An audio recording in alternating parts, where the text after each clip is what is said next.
Chapter 331. Cedric cried. He was tricked into crying. The sound of the system notification echoed. Ding! The gold treasure chest is being opened, followed by another. Ding! Congratulations to the host for receiving 500 milliliters of Kieran heart blood. Blake surveyed the contents of his system warehouse, now brimming once again. A sense of relief washed over him. This latest round of unboxing had been particularly emotional for him. The desire to synthesize more supreme treasure chests and unveil extraordinary items was overwhelming. His ongoing alchemy and magic potion experiments demanded an extensive array of materials, many of which were exceedingly rare. The Kieran heart blood, for instance, was a prime example of such scarcity. Finding such a creature was a challenge in itself, let alone the effort and consequences involved in obtaining its heart blood. While biological materials could potentially be recreated using biotechnology, the same couldn't be said for rare mineral materials, which were essentially non-renewable and impossible to purchase regardless of one's wealth. Thus, opening treasure chests had become a crucial method for Blake to acquire these invaluable and otherwise unattainable materials. Even if he ended up with equipment he didn't need, he could dismantle it for materials. Holding the still warm bottle of blood, Blake felt a momentary reprieve. Fortunately, with this blood, we can use biotechnology to cultivate more, he thought, though the sight of the now empty space in his system pained him. The treasure chests had vanished all too quickly. No wonder Hogwarts doesn't offer alchemy classes. How could anyone afford it without substantial funds? Feeling somewhat disheartened, Blake made his way to the canteen and grabbed a cup of milk tea and a pack of spicy strips, trying to soothe his frustration with food. "What's wrong with you? Who upset you?" Nagini inquired, noticing Blake's dejected demeanor. "It's nothing. I've just been feeling quite poor lately," Blake replied, his spirits dampened by the rapid depletion of his treasure chests. Nagini, misunderstanding his plight, said, "Wait a moment, I've saved some money. It's not much, but I hope it can help you." She then took out a purse from her pocket and pressed it into Blake's hand. Blake realized Nagini had misconstrued his meaning. She thought his reference to being poor was about lacking money, which, given his extravagant spending habits, wasn't an unreasonable assumption for others to make. Holding the warm purse, Blake felt a surge of warmth in his heart. This is what genuine care feels like, he thought. Ahem, no need. You keep it for yourself. I'll find a way, Blake said, trying to clarify the situation as he returned the purse to Nagini's pocket. Nagini appeared slightly disheartened. "I understand, but actually my poverty isn't about money," Blake explained. "It's more about a lack of inspiration. I've been struggling to come up with new ideas for alchemy items." "So it's a poverty of creativity," he added. Nagini looked at him skeptically. "Are you just making excuses?" "No, of course not. Why would I?" Blake replied, wiping away his sweat nervously. It was becoming increasingly difficult to mislead Nagini. "Forget it. Just let me know if you need anything. I've managed to save up a bit of money," she offered. "Ah? Understood. How about I give you a raise?" Blake suddenly exclaimed, realizing a way to express his gratitude. That's not what I was getting at." Nagini protested, misunderstanding Blake's intention. She didn't need money, given her accommodation and meals at Hogwarts. Seeing Nagini's annoyance, Blake quickly reassured her. "I was joking. You know I didn't mean it that way." "So," Blake pondered for a moment before suggesting, "to make amends, may I offer you a massage?" At the mention of a massage, Nagini's resistance melted away. Blake's gesture, albeit clumsy, had managed to convey his appreciation and care. The sensation of a massage, how does one even begin to describe it? It's a complex feeling, difficult to articulate. If pressed for a description, I'd say it's exhilarating, yet accompanied by a tinge of embarrassment. Nagini finds herself haunted by the memory, restless with the recollection of that sensation. In the meantime, Blake has set aside his milk tea. With a decisive tug, he pulls Nagini through the gate of latitude. Financially strapped, Blake has concocted a plan to engage in a few love horses and kill chickens, schemes to secure additional treasure chests. After all, the thrill of victory and the roller coaster of emotions it brings can be quite addictive. However, Blake's methods are far removed from those of Voldemort, who sought intense emotions through the infliction of pain with the Cruciatus curse, rather than through the pursuit of treasure or the art of massage.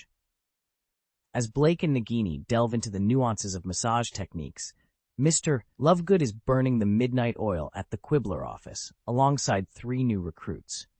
Blake emphasizes the importance of this period in the Quibbler's history, calling it a pivotal time for career growth. He paints a vivid picture of a future where their hard work pays off, allowing them to bask in the success of the Quibbler, leisurely sipping tea while overseeing the work of others, as profits pour in effortlessly. This vision of success ignites a fire in the team, particularly among the introverted employees and the reclusive old otaku who had never dared to dream so big. In the midst of their newfound motivation, one of the staff members tasked with illustrating a series for the Quibbler raises a question about a drawing he's working on. The illustration, intended for a Twilight Zone series, features a handsome young man purported to be the protagonist. "What's the issue with the illustration?" Mr. Lovegood inquires, intrigued. The illustrator hesitates before admitting, "It's just that, this boy looks familiar." "Have you seen him before?" Mr. Lovegood probes further. "Yes, I believe he was a Hufflepuff student, a few years junior to me. I saw him before I graduated. His name was Cedric Diggory, if I recall correctly." The Quibbler quickly becomes a sensation, its popularity undeniable in a wizarding world starved for entertainment. The serialization of 9 best-selling Muggle novels, particularly those revolving around romance, strikes a chord with the witch community, leading to a rapid sellout of all 5,000 copies of The Quibbler. The cliffhanger endings of each novel leave readers desperate for more, driving them en masse to Flourish and Blott's bookstore in search of the next issue. The bookstore staff, overwhelmed by the unexpected surge of customers, find themselves regretting their earlier decision to dismiss The Quibbler as mere sensationalism. They had underestimated the magazine's appeal, not realizing that its blend of fiction and fantasy would captivate so many readers, leaving them clamoring for more. To address the overwhelming demand from readers, the clerks at Flourish and Blott's had no choice but to hastily pen a letter to Mr. Lovegood, the esteemed editor-in-chief of The Quibbler, inquiring about the release date of the next issue. Mr. Lovegood promptly responded, informing them that the latest issue was already in the process of being printed and, per the directive of the Quibbler's current proprietor, Blake Green, it would be available by the following morning at the latest. Upon receiving this news, the impatient witches departed in a huff. The bookstore manager wasted no time in informing his superior of the day's events. The response from his boss was swift and clear. Find the person in charge of the Quibbler, then offer him some printing presses to increase production. If he agrees to sell exclusively at Flourish and Blott's, we stand to make a considerable profit. Taking this directive to heart, the manager donned his coat and set out to meet with Mr. Lovegood. That evening, Blake was warmly welcomed into Lovegood's home, where he was briefed on the day's occurrences. Lovegood pondered aloud whether he should accept Flourish and Blott's proposal. Blake, with a knowing smile, posed a thought-provoking question. "Do you wish to continue operating within the confines of the UK, or are you ready to expand your horizons?"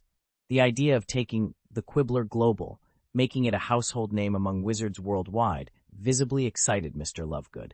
Without hesitation, he declared his intention to reject Flourish and Blott's offer, aiming instead for international recognition. Despite their proposal being declined, Flourish and Blott's retained the borrowed printing press, which churned out copies of the Quibbler with a magical efficiency. Blake, observing the process, turned his attention to a staff member engrossed in reading. He inquired if the novels A Song of Ice and Fire and The Witcher had been included as he had requested. The staff member, barely containing his excitement, confirmed their addition, marveling at the captivating storytelling that transcended the boundaries between the magical and non-magical worlds. Blake mused on the potential concerns of Muggle-born wizards recognizing these stories, but he was reassured that since the magazine did not claim authorship, they were merely sharing these tales with their readership. This clarification brought a sense of enlightenment to the staff member. With the new issue in hand, Blake knew it was time for Gilderoy Lockhart to make his appearance. Given the Quibbler's growing female readership, some of whom were fans of Lockhart's previous works, the inclusion of rebuttal articles penned by Lockhart himself was sure to capitalize on his enduring popularity. As anticipated, the release of the third issue of the Quibbler at Flourish and Blotts was met with unprecedented enthusiasm. The bookstore was teeming with customers, all eager to delve into the enchanting worlds of witchers and other fantastical tales, demonstrating the magazine's broad appeal and the successful expansion of its content to captivate a diverse audience. In the bustling canteen, Blake was deep in conversation with Nagini about massage techniques, causing Nagini's cheeks to flush with embarrassment. Their discussion was interrupted when Cedric Diggory approached, a look of confusion and irritation on his face, and clutching a thick issue of the Quibbler. "I've been told by Luna that you're now the head of the Quibbler?" Cedric inquired, his tone laced with skepticism. Proudly, Blake puffed out his chest and nodded. That's right. His tenure at the magazine had brought him not only fame, but also a modest income from the occasional treasure chest. Without hesitation, he confirmed Cedric's suspicion. Cedric, visibly upset, thrust the magazine open to a particular illustration directly under Blake's nose. "Then, can you explain what this is supposed to mean?" The drawing bore an uncanny resemblance to Cedric himself. Earlier that day, on April 4th, he had noticed odd glances from some of the girls at school. A few had even boldly inquired if he was a vampire, leaving him bewildered and frustrated. Initially flattered, Cedric's mood soured when his breakfast no longer appealed to him. Seeking answers, he turned to Luna, only to learn that Blake Green had taken over the Quibbler. Intent on confronting Blake, Cedric found himself being coaxed into sitting down. "Calm down. Let me buy you a milk tea," Blake offered, attempting to diffuse the tension. "No, a cup of milk tea won't calm me down," Cedric retorted, his anger unabated. Blake sighed, a hint of sadness in his voice. "Cedric, you don't understand. I did it for your own good." "For my own good?" Cedric couldn't help but laugh in disbelief. "And how exactly is this supposed to be for my good?" "Think about it. Before, no girls paid you any attention, but now you've got girls approaching you," Blake pointed out. Cedric paused, mulling over Blake's words. "Ah, well, that's true." His anger began to subside as he considered the new attention he was receiving. "But wait, I didn't actually turn away all those girls, did you?" Blake suddenly asked, a hint of concern in his voice. Feeling a pang of guilt, Cedric admitted, I scolded them and ran away." Blake was dismayed. "Oh, Cedric, you're exactly the kind of straight-laced guy Zhu Gusheng talks about. You missed a golden opportunity. People were actually coming up to you. Even if you're not the person in the illustration, it's still a conversation starter. Why would you drive them away? If they spread the word, your image could be tarnished. Who would dare approach you after that?" Cedric's heart sank as the truth of Blake's words hit him. "Yes, you're right." He clutched at his chest, feeling an unexpected ache. "Blake, save me," Cedric pleaded, tears welling up in his eyes, not from sorrow but from the realization that Blake had skillfully manipulated the situation to teach him a valuable lesson. Chapter 332, Grindelwald, Lovegood has a daughter? Then no wonder Blake helped him. Blake sighed, exasperated. "Hey, you're older than me. Can you please stop crying all the time?" Cedric, looking even more dejected, seemed as though he had lost his chance at finding a partner at Hogwarts for years to come. "You're overthinking this," Blake tried to console him. "Didn't you just scare off 2 girls? It's not the end of the world. There will be others who will come your way. Just try to be a bit nicer, and no one will believe the negative things those girls said about you. And remember, as a high-quality human male, confidence is key. You're the second most handsome guy here, after me, of course. You must have the determination and courage to say, bye-bye, the next one will be better." Cedric, initially furious, left with a newfound sense of determination, all thanks to Blake's persuasive, albeit deceptive, pep talk. Just as Blake was about to sit down and delve into a discussion about massage techniques with Nagini over milk tea, a soft voice interrupted him from behind. "Oh, great love sage, you seem to have quite the experience. I thought you were clueless." Blake turned around, albeit stiffly, to find Hermione and Cassandra staring at him with disapproving frowns. "Bah! Scumbag!" they exclaimed. their looks suggesting they viewed him as nothing more than trash. Despite the situation, Blake couldn't help but feel a thrill of excitement. The day after the second issue of The Quibbler was released, Blake sought out Lockhart. "You've heard the rumors about being a naysayer, haven't you?" Lockhart nodded, his expression sour. The Daily Prophet had launched another attack on him, with Rita Skeeter publishing a slanderous article. Moreover, the launch of The Quibbler was being compared to Lockhart's book signing, and not in a good way for him. The comparison was stark.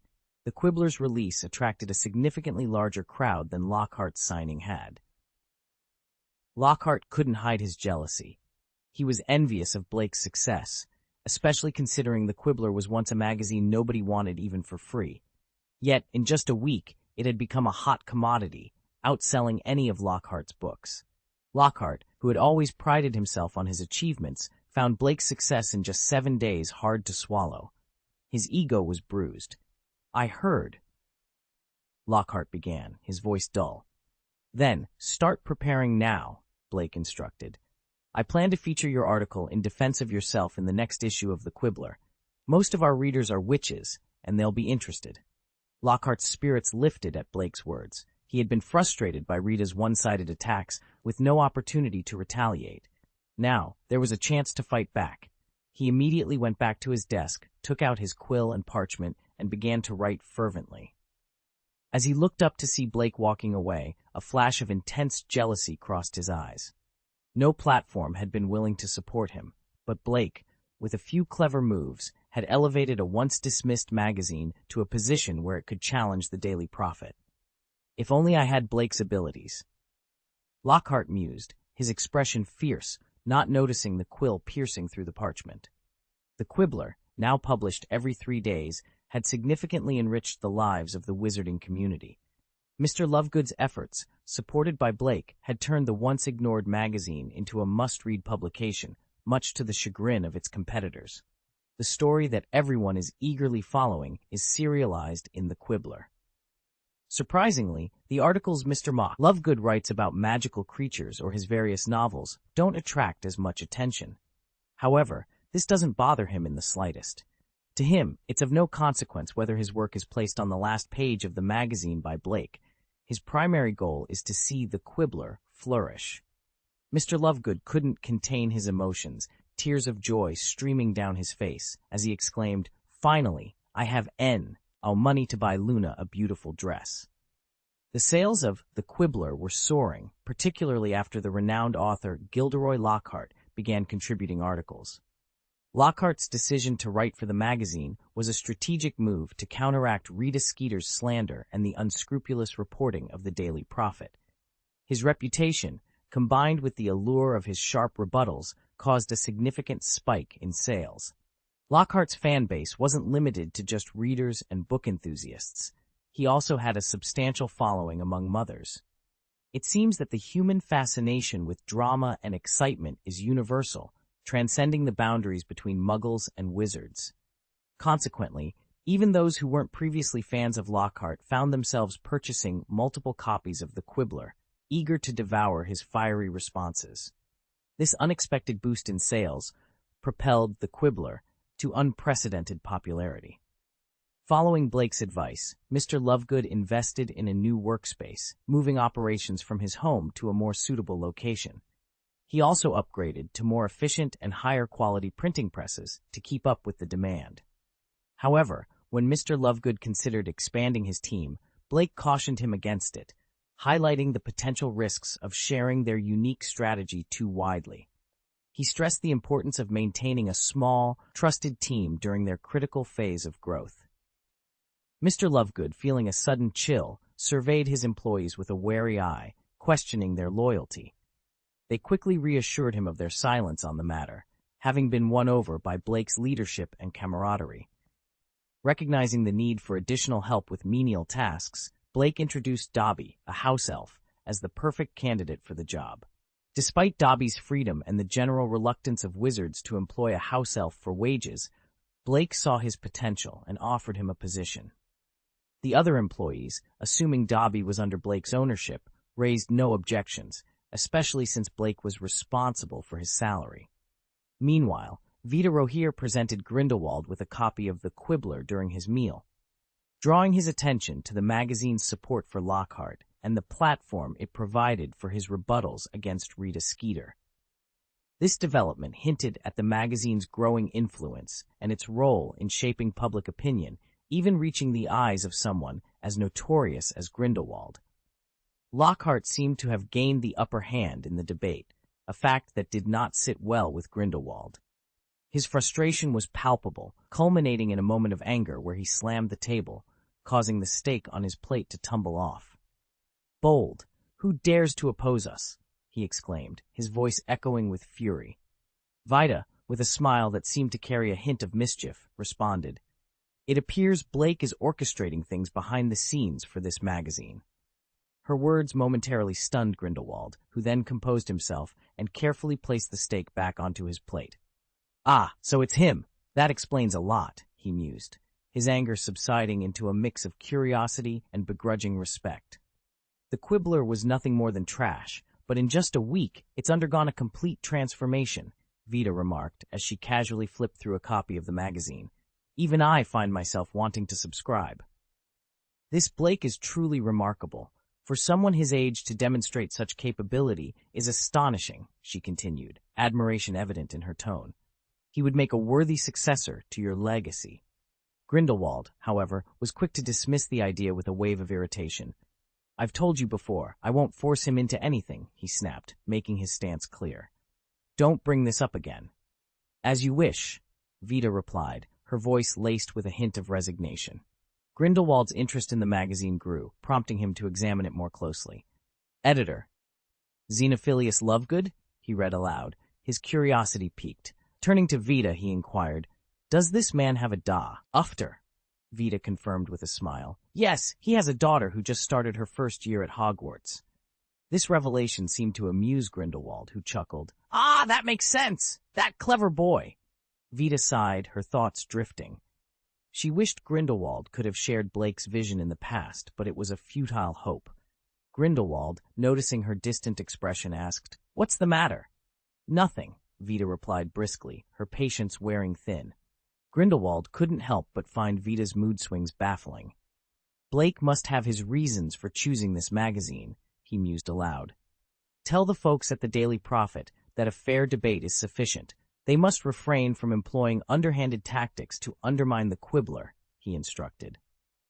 Vida nodded in agreement, taking the Quibbler from Grindelwald and departing with a determined stride. Grindelwald watched her leave, puzzled by her enigmatic behavior. "Baffling," he muttered to himself, still trying to make sense of it all. Chapter 333. Tom, really, I think Blake is too extreme. Blake sat in the room of requirement, her focus absorbed in the task at hand. The remnant soul of Tom Riddle floated nearby, his expression a mix of grief and anger, yet he made no move to resist. "There's no point in resisting. I'm tired. Anyway, just wait until she finishes amusing herself," Tom thought resignedly.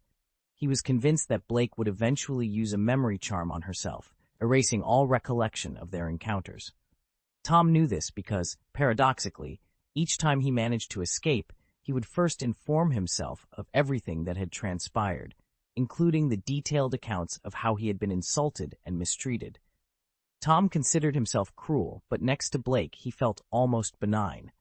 What he didn't realize was that Blake was using him to farm treasure chests. As the remnant soul of Voldemort, he could yield the highest level of treasure chests. Blake even went so far as to repair his soul to ensure a stable drop rate of these chests, partly out of a desire to experiment on him. Each time Blake summoned him from the diary, she subjected him to various humiliations. When Tom's frustration reached its peak, Blake would collect a bounty of gold treasure chests. After reaching her limit, she would hang him up and study him further. During these moments, Tom reflected on his past and concluded that, compared to Blake, he was practically a saint. "Blake is a psycho, a pervert," he thought indignantly. "Okay, done," Blake announced, closing her book with a satisfied smile. Tom sighed internally, bracing himself for the inevitable memory charm that would erase his recent memories. "This is a cycle of hell. When will I escape this endless torture?" he lamented. Then, in a surprising turn of events, Blake placed Tom back into the diary without casting the memory charm and slipped the diary into her pocket. Tom was initially stunned, then overwhelmed with ecstasy. She forgot to cast the memory charm on me. Or perhaps she's become too arrogant and let her guard down. Tom saw this oversight as a golden opportunity. Although Blake had placed a minor sealing spell on the diary, Tom was not deterred. His time under Blake's experimental torture had unexpectedly strengthened his remnant soul. Every instance of torture makes me stronger. I will escape, definitely, he resolved. Meanwhile, Gilderoy Lockhart was enjoying a resurgence in popularity. His readers were returning, having realized that Rita Skeeter's accusations were baseless. They even requested that Lockhart serialize a story in the Quibbler, or better yet, publish a new book. Lockhart's initial panic had subsided, and he was no longer worried about Rita Skeeter's threats. His main concern was Blake, but he was confident that Blake wouldn't destroy him without cause. There's actually nothing to worry about, Lockhart thought, contemplating his next move to restore his reputation. His lost image. That's when he solemnly circled February's Valentine's Day on his calendar. Blake is here. He saw the circle on Lockhart's calendar at a glance. Valentine's Day? Blake suddenly felt a chill run down his spine. He vividly remembered Lockhart's Valentine's Day spectacle from the original novel, 12 dwarfs with golden wings and harps delivering Valentine's cards throughout the school. Harry was embarrassingly pinned to the ground, forced to listen to a love letter being read aloud. Blake's thoughts drifted to his own situation, and he shuddered at the thought. What if Lockhart decided to replicate that event? His fate would undoubtedly be more humiliating than Harry's. The thought of becoming the center of such a spectacle, not just in the fish pond but beyond, was horrifying. Could he even show his face at Nurmengard Magic Academy after that? No, he decided. He must take action before Valentine's Day to thwart Lockhart's plans. Lockhart finally noticed Blake's quiet entrance. "Ah, Blake, please take a seat," he said with forced enthusiasm. Despite Blake having blackmailed him, Lockhart couldn't afford to tarnish his reputation further, and had even sought Blake's help to solve his problems. Thus, he felt a begrudging gratitude towards Blake. Aware of Blake's influential background, Lockhart knew his best strategy was to ingratiate himself. If he could make Blake happy, perhaps he would be spared further humiliation. Blake eyed the black tea Lockhart offered with skepticism. "Forget the tea. I wouldn't dare drink anything you've prepared," he said bluntly. Lockhart's face stiffened, understanding the jab but unable to retaliate. "Haha, you must be joking. Perhaps my tea isn't to your refined taste," Lockhart replied, his voice tinged with humility. Powerless against Blake's leverage and influence, he had no choice but to play along. "You seem quite pleased with yourself lately," Blake remarked. "Isn't it all thanks to your assistance? Without it, I'd be lost," Lockhart responded, attempting to flatter Blake. Blake stood, his tone calm yet commanding. "I've fulfilled my promise to you, so, from now on, consider yourself at my beck and call." Lockhart, shamelessly eager to please, quickly agreed. "I am yours to command. I'll go wherever you send me, do whatever you ask." Blake scrutinized Lockhart, disgusted by his lack of dignity, but aware of the danger such desperation posed. "Being my dog? Don't flatter yourself," he thought, recognizing the need to keep Lockhart in check. As Blake departed, Lockhart's sycophantic smile widened. He mistakenly believed Blake's silence as acceptance of his servitude, fantasizing about the benefits of being allied with someone of Blake's potential. Upon returning to his dormitory, Blake penned a letter and dispatched it with his owl. It was time to take decisive action against Lockhart. "First, let's raise his hopes," Blake mused. "The fall will be all the more painful." The next day, when the latest issue of the Daily Prophet hit the stands, Lockhart's smile vanished. Rita Skeeter had begun her exposé.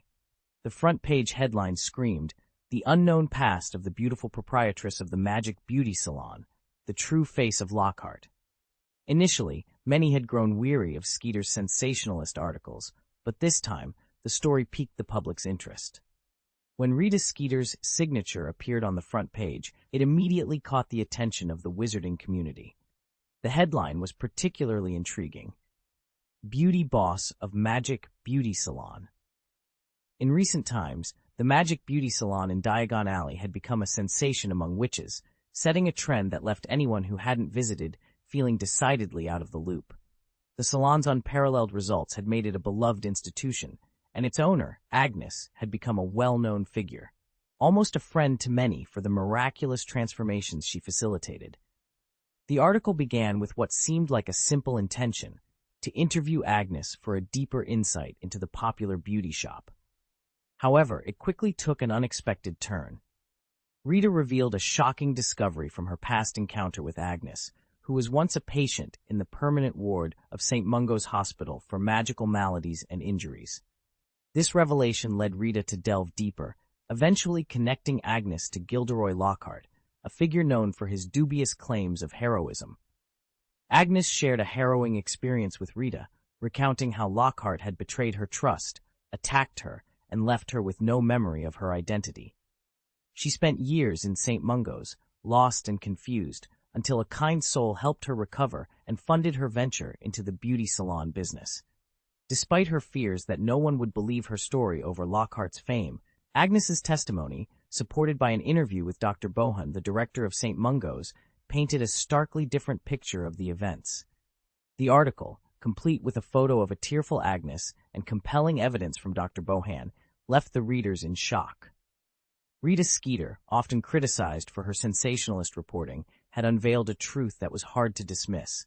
The community was forced to confront the possibility that Lockhart, celebrated for his supposed heroic deeds, was in fact a fraud who had stolen his accolades from others, using memory charms to erase their identities.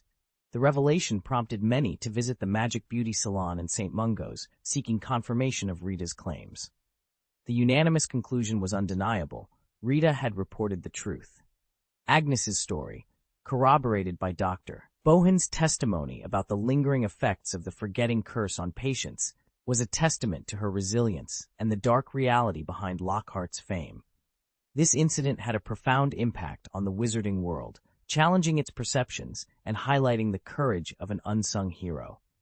Agnes, once an unknown victim, emerged as a revered figure in the community, her integrity and strength undeniable. The truth about Lockhart's deceitful actions and Agnes's triumphant rise as the proprietress of the Magic Beauty Salon reshaped the narrative, offering a stark reminder of the power of truth and the resilience of the human spirit. Agnes and Lockhart had both become public figures, with many female officials from the Ministry of Magic frequenting Agnes's shop. Consequently, when Agnes fell victim to a powerful oblivion curse, the ministry took immediate notice. Upon receiving Agnes' consent, they conducted an examination and confirmed the curse, directing suspicion towards Lockhart. At Hogwarts, the arrival of several ministry officials at noon signaled trouble for Lockhart. The entire school buzzed with speculation, and even Dumbledore was taken aback by the unfolding events. "You have no right to arrest me," Lockhart protested, his voice quivering with fear. "This is slander." "Sorry, but we indeed have the authority," retorted a female official from the ministry, a close friend of Agnes. Her disdain for Lockhart was palpable, given the harm he had allegedly caused her friend. "I mean, you have no evidence," Lockhart argued, growing increasingly agitated. "That woman's testimony is unreliable. She suffered a brain injury. How can you possibly take her word as evidence? Besides, Dean Bohan only confirmed the use of a forgetting curse, not who cast it. The forgetting curse is widely known. You can't just assume I was the one who used it." Lockhart's argument momentarily silenced the officials, giving him a fleeting sense of triumph. He credited Blake for this strategy, having sought his advice upon learning of the accusations against him. Blake had suggested this line of defense, and to Lockhart's surprise, it seemed to momentarily stall the officials. Meanwhile, Blake observed the scene from a distance, arms folded, a smirk playing on his lips. He knew that Agnes' testimony alone wouldn't be sufficient to convince everyone. By encouraging Lockhart to defend himself so vehemently, Blake was setting the stage for an even greater downfall when the truth finally emerged. Lockhart's relief at the officials' silence was short-lived. The ministry's investigation was far from over, and the evidence against him was mounting. As Lockhart's desperation grew, so did the anticipation of those who sought justice for Agnes. The truth would soon come to light, and Lockhart would face the consequences of his actions. Chapter 334. Is this all part of Blake's plan? After the ministry officials departed, Gilderoy Lockhart narrowly escaped the immediate threat of capture. With the room now empty, he quickly secured the door behind them. The confident smile that had adorned his face throughout their presence vanished as soon as he was alone. Rita Skeeter truly has her own set of tricks, he muttered under his breath, reflecting on the interview. Did she stumble upon Agnes's identity by accident during the interview? No, she must have known from the start. But why didn't she use it against me right away? Lockhart had been on edge, constantly wary of Rita revealing damning evidence against him. Yet she had held back, only to strike when he least expected it. Despite this setback, thanks to the strategies Blake had taught him, he managed to evade immediate consequences due to the lack of concrete evidence. However, Lockhart knew this was far from the end of his troubles. Agnes's identity was no trivial matter. Her revelations meant that either Lockhart or she would face downfall. If Agnes's claims were proven true, Lockhart's career would be over. Conversely, if he could demonstrate that the accusations were false, Agnes would be liable for slander. Lockhart was certain Agnes wouldn't let the matter rest. Determined not to concede defeat, Lockhart sat down at his desk, picked up his quill, and began drafting a vehement rebuttal against Agnes's accusations for publication in The Quibbler. He deliberately omitted any mention of Dean Bohan, partly out of fear, and partly because the evidence only suggested Agnes had been affected by the memory charm, not explicitly by him. The battle between Lockhart and his accusers played out over several issues of both the Daily Prophet and the Quibbler, with neither side gaining a definitive upper hand. The Daily Prophet even allocated a special section for Agnes, capitalizing on the scandal to boost sales while ostensibly fulfilling their editorial duties. Meanwhile, the Ministry of Magic had initiated an investigation as soon as the allegation surfaced. However, the investigation quickly reached an impasse. Agnes had been alone in the wilderness at the time of the incident, with no witnesses, and although there were signs of the memory charm on her, it didn't conclusively point to Lockhart as the perpetrator.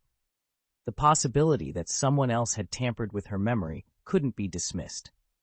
Consequently, even Agnes's offer to take Veritaserum was deemed unreliable. If her memories had been altered, her testimony, even under the truth serum, wouldn't be considered valid evidence. The ministry hesitated to force Lockhart to take Veritaserum due to the scant evidence and the potential repercussions of violating the rights of such a high-profile individual. No official was willing to shoulder the responsibility for such a contentious decision, and the investigation stalled.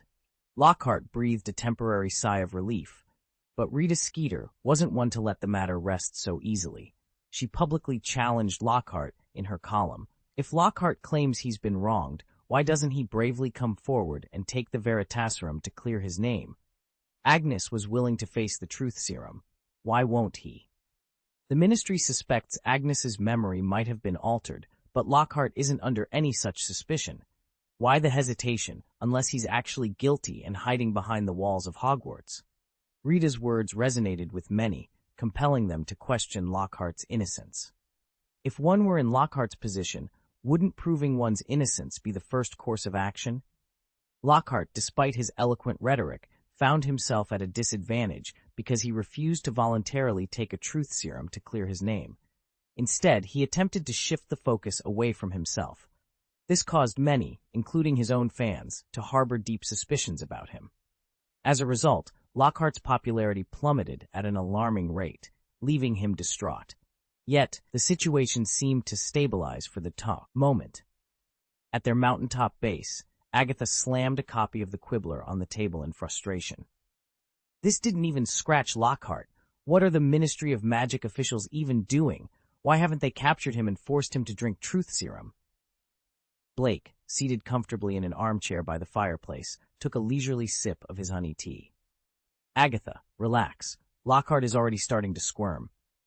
Do you want to end him swiftly with a knife, or would you prefer to watch him suffer gradually? Agatha asked coldly. I'd rather torture him. If he ever falls into my hands, I'll use him to practice the Cruciatus curse, she declared. Blake nodded in agreement. That's the spirit of true revenge. A quick death would be too kind for him. Agatha, intrigued, asked, "Did you foresee today's events when you suggested Agnes open a beauty salon?" Blake sighed. If only you had persisted, Agnes. Having two renowned female entrepreneurs targeting Lockhart would have been far more effective. The room fell silent, awed by Blake's foresight and strategic planning. A sense of relief washed over them, grateful that Blake was not their adversary. Blake, still enjoying his honey tea, listened to the system's announcements with satisfaction. Earning rewards while sitting back and relaxing is truly the best, he mused. "So, you've planned everything out already?" someone asked. "Yes," Blake confirmed. "Next, it's Agatha's turn to make a revelation." "Me?" Agatha pointed to herself, puzzled. "What impact could my revelation possibly have? Agnes is now the one with fame. Aside from those in Nocturne Alley, who even knows me?" Blake explained. "In the past, you needed someone famous to make a revelation to capture the public's attention. But that's no longer the case. Agnes has already struck the first blow, piercing Lockhart's armor. Your revelation will only serve to widen the wound and add salt to it." He outlined a plan for each of them to reveal their stories one by one, creating a continuous stream of pressure on Lockhart. Old Lep, taking a puff from his pipe, voiced his concern. "But will this truly be effective?" Blake acknowledged the astuteness of the question. "Yes, the revelations will keep coming, but Lockhart is unlikely to face justice directly. Despite the numerous victims, there were no witnesses to their demise. So, while the revelations will generate significant public outcry, Lockhart might only be seen as a brute at best." Old Lep asked, "So, your goal is merely to make him uncomfortable?" "Discomfort is just the beginning. I don't expect these revelations to bring Lockhart down on their own. But we shouldn't underestimate the impact of public opinion," Blake explained, hinting at a deeper strategy at play. "Are they true?" Blake mused aloud, his gaze sharp and calculating. "But do you think Lockhart recognizes you?" Bode interjected, concern lacing his tone. "He knows better than anyone how to harm you. So, imagine you're Lockhart, and you see the people you've wronged coming forward one after another, exposing your deeds and attacking you. What would you think?" Blake posed the question, his eyes scanning the room for reactions. Mr. Teapot, unable to contain himself, replied, "If it were me, I'd feel terribly guilty. I'd think I could no longer hide my misdeeds."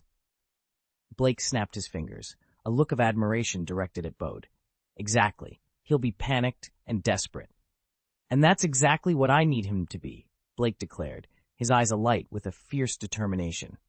"A person with a guilty conscience, when too panicked and desperate, is bound to make a mistake." The next day, the Daily Prophet published another report, this time with an interview with a victim, Agatha, whose picture was prominently displayed on the front page.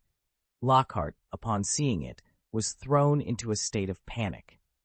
Agatha was not just any victim. She was an extremely powerful bounty hunter, and her exposure meant that Rita Skeeter might have information on other victims as well. After a moment of panic, Lockhart's thoughts turned to Blake. Blake had not rejected his offer of surrender and had, in fact, assisted him significantly. Lockhart interpreted this as Blake accepting him as a younger brother of sorts. This realization calmed him. "Blake is helping me. Why should I panic? The advantage is mine," he thought. With renewed calm, Lockhart began writing articles to counter the slander in the Daily Prophet. Soon, more victims were identified, all having been affected by the forgetting curse. The Ministry of Magic's announcement of these findings caused an uproar in the wizarding world. Although there was no conclusive evidence directly linking Lockhart to the crimes, his refusal to take a truth serum was seen by many as an admission of guilt. Despite this, Lockhart still had loyal fans who defended him vehemently, refusing to believe the accusations without concrete evidence. The debate between Lockhart's supporters and detractors grew heated. However, the controversy undeniably tarnished Lockhart's reputation, causing him great distress. Yet with Blake's support, Lockhart managed to maintain his composure, confident in Blake's protection and the belief that Blake valued his abilities.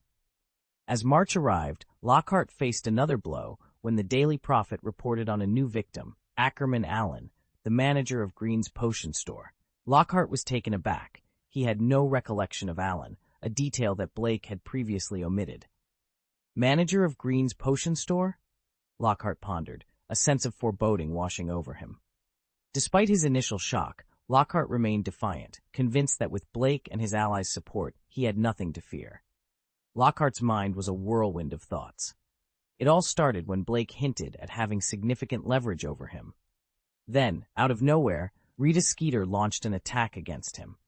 Following that, the Daily Prophet, to his dismay, rejected his submissions, opting instead to publish Rita Skeeter's fabricated stories.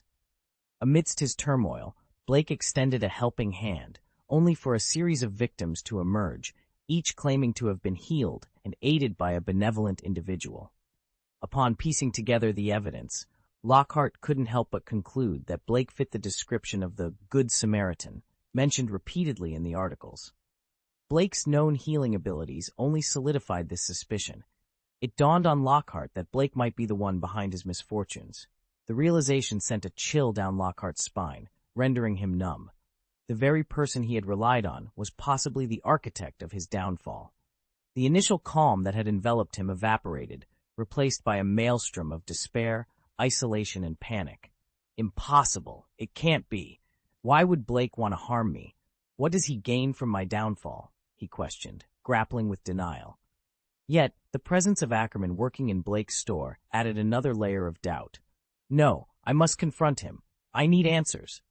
Lockhart resolved, his determination momentarily cutting through his confusion. He stumbled out of his office, a man undone. Blake's predictions had come to pass. Lockhart was utterly disoriented, his mind a tangled mess of fear and suspicion. Chapter 335. Dumbledore, why do you act like some old bastard? Ha! I've escaped! I've finally escaped. If anyone were here, they would undoubtedly be shocked by the scene before them. A black diary was floating in midair in the corridor, opening and closing while emitting wild laughter. Tom was filled with elation. He had always endured the humiliation at Blake's hands, each torture painful yet somehow beneficial. Over time, he had finally amassed enough strength to break free from Blake's weak seal. If the diary could shed tears, they would be streaming down its pages at this moment. 2 months ago, perhaps due to complacency, Blake had stopped casting oblivion spells on him, deeming it too troublesome. Gradually, Blake became less cautious around him. Today, Blake had forgotten his bag on a bench in the hallway and walked away with his friends, leaving Tom's diary inside. Seizing the opportunity, Tom had gathered enough strength to break through Blake's seal, floating out of the forgotten school bag and flying away as fast as possible. Previously, Tom wouldn't have had this ability and could only rely on those he bewitched to carry him around. But now, thanks to Blake, Tom had gained the power to fly on his own. However, this power was not limitless. Excessive use would exhaust him. Thus, Tom needed a new host, and Hogwarts was full of susceptible young wizards. As Tom flew, searching for a host, he found it odd that the corridor was deserted. Feeling his strength waning and desperation mounting, he suddenly spotted a wizard sitting slumped at the edge of the corridor.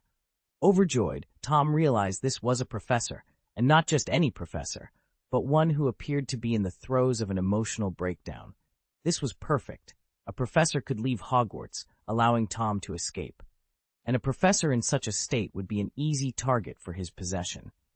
Lockhart sat on the ground, his face a mask of despair, his eyes bloodshot and barely human. He couldn't understand why Blake would harm him. Suddenly, he felt something hit his head. Shocked, he looked down to see a black diary. As he reached out and grabbed it, a translucent soul rushed from the diary into his head. "Ah, please come in," Dumbledore said, lowering his quill as a young man entered. He smiled. "What, are you finally done?" "Well, that's almost it," Blake nodded. Dumbledore had been keeping an eye on Lockhart's situation, watching his fall from grace. He knew Blake was behind it, but he hadn't expected such swift results. "I came here mainly for 2 things, Blake said, getting straight to the point. "Those 2 things?" Dumbledore asked, intrigued. "The first thing is about the treatment for the Longbottoms," Blake began. Dumbledore stood up excitedly. "Have you found a way?" he asked. Blake nodded. "Yes, I've been researching broken souls every night during this period." Dumbledore's eyes flickered with uncertainty before he finally spoke. "I conducted an experiment using that diary," Blake stated plainly, catching Dumbledore off guard. The headmaster had harbored suspicions, but Blake's straightforward admission was unexpected. Finding souls that are both incomplete and substantial enough for experimentation is no easy task, Blake continued, his expression unreadable. Yet the fragment of soul within that diary met the criteria perfectly, and I felt no remorse experimenting on someone like him. Dumbledore nodded in understanding. He wasn't an inflexible man. From the moment he realized Blake had the capability to manipulate the diary safely, he entrusted it to him, confident in his abilities. The prospect of using the diary, a Horcrux of Lord Voldemort, to aid in the recovery of the Longbottoms was something Dumbledore could not object to. After all, the destruction of such an evil artifact was inevitable. "So have you discovered a solution?" Dumbledore inquired, a hint of anxiety in his voice. "Fortunately, yes," Blake replied, his smile brightening the room. Dumbledore clenched his fist in a gesture of triumph. "1. Durful, when can we begin treating the Longbottoms?" "Anytime," Blake responded confidently, reassuring Dumbledore that the plan was set to proceed. "Excellent. I must inform Neville and his grandmother immediately. They will be overjoyed to hear this news," Dumbledore said, settling back at his desk to pen a letter to Augusta Longbottom. As he wrote, he casually asked, "Now that you've devised a treatment, what do you intend to do with the diary and the Horcrux? It should be destroyed as soon as possible." Blake sighed, a hint of frustration in his voice. "I would like nothing more, but what?" Dumbledore looked up, concern etching his features. "The diary has been lost," Blake admitted, his helplessness evident. "What?" Dumbledore's grip on his quill tightened, nearly snapping it in half. "This complicates matters. Diaries can be deceiving. If it's fallen into the hands of a young wizard, locating it among so many will be a daunting task." "How did you lose the diary?" Dumbledore pressed, setting aside any thoughts of reprimand for the moment. The priority was to recover the diary. "I intentionally lost it," Blake revealed. Dumbledore paused, setting his pen down slowly before fixing Blake with a steady gaze. "You deliberately lost the diary to lure Lockhart into opening the Chamber of Secrets?" "I'm not setting a trap for Lockhart," Blake clarified with an air of innocence. "The diary alone cannot open the chamber. It requires someone to trust it completely and act on its behalf. If Lockhart resists the diary's influence, it can do no harm." Dumbledore remained silent, absorbing Blake's words. "So, if Lockhart hadn't attempted to open the Chamber of Secrets, you would have let him be. But since he did, he's directly responsible for endangering Hogwarts. Considering we neutralized the basilisk beforehand, his actions could have been catastrophic. His capture, with you as a witness and the diary as evidence, ensures he'll face justice in Azkaban." Dumbledore regarded Blake with a new sense of understanding. "You've been planning this since before we dealt with the basilisk, ensuring Lockhart would face the consequences of his actions." Blake nodded, unapologetic. "Exactly. It's only right that he receives the punishment he deserves. But as you can see, even with numerous victim testimonies, our efforts are futile," Dumbledore lamented.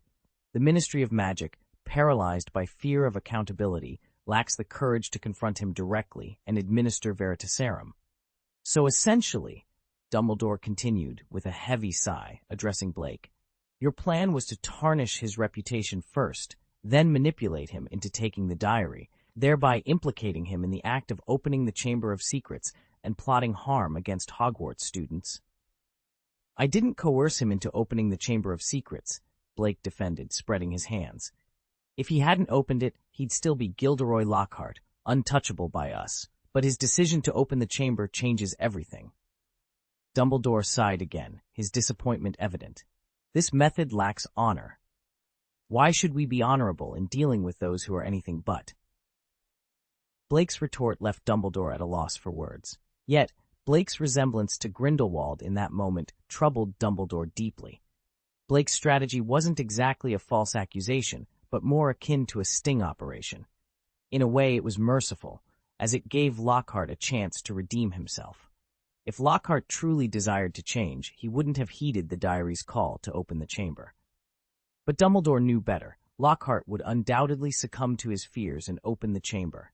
In his desperation, Lockhart was a man in turmoil, likely to make grave mistakes. The diary's soul fragment and the deceptive promises it offered were his last grasp at salvation. Let's head to the Chamber of Secrets now, Dumbledore proposed. No, let's wait and observe from the sidelines, Blake suggested. What if Lockhart resists the temptation? Dumbledore gave Blake a helpless low. Okay, if resisting temptation were so simple for Lockhart, he wouldn't have committed his past misdeeds. Moreover, Dumbledore doubted Blake would genuinely let Lockhart off the hook, even if he did resist. However, with the basilisk already dealt with, there was no immediate danger. Very well then, let's go, Dumbledore agreed, albeit reluctantly. Chapter 336. Tom, where is my basilisk? Idiot, you've been deceived. The voice in Lockhart's head was relentless. You've been completely taken for a fool by that bastard Blake. Do you really think he will help you? Do you believe he needs your assistance? Blake and Dumbledore are in collusion. If Dumbledore wanted to deal with you, how could Blake possibly be of any help? Now Lockhart was utterly confused. The voice had started speaking to him after a diary hit him, revealing insights into his recent experiences. The realization struck him hard. But why did he wait until now to act? Lockhart pondered, struggling to make sense of the situation. Don't you see, if Dumbledore had solid evidence against you, why would he offer you a professorship? The voice continued, its tone mocking. I thought he recognized my talent, Lockhart mumbled, his confidence waning. Lockhart, do the math. You're a fraud. Haven't you noticed how the students have grown increasingly weary of you since you became a professor? That's because you can no longer conceal your incompetence. Everyone sees through your facade. Dumbledore's intention in hiring you was to expose you as the charlatan you are. Hearing this, Lockhart felt his heart sink. Then, I'm finished.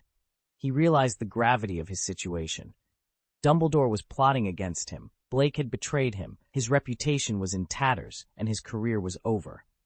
Worst of all, he faced the grim prospect of being sent to Azkaban. Lockhart was devastated. However, for Tom Riddle, Lockhart's fate was irrelevant. His only concern was to exploit Lockhart for his own ends. Thus, he began to weave his manipulative web. I've just entered your mind. Having learned about your past, you must now understand who I am, Tom hinted, waiting for Lockhart to connect the dots.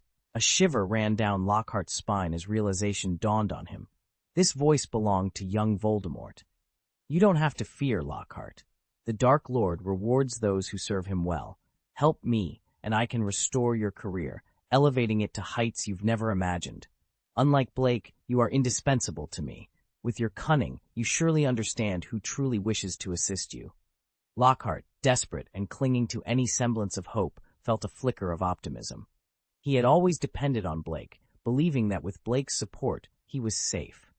Now, realizing that Blake was the source of his misfortune, Lockhart felt his world collapse around him. Tom's offer, though slight, was enough to make him reconsider his loyalties.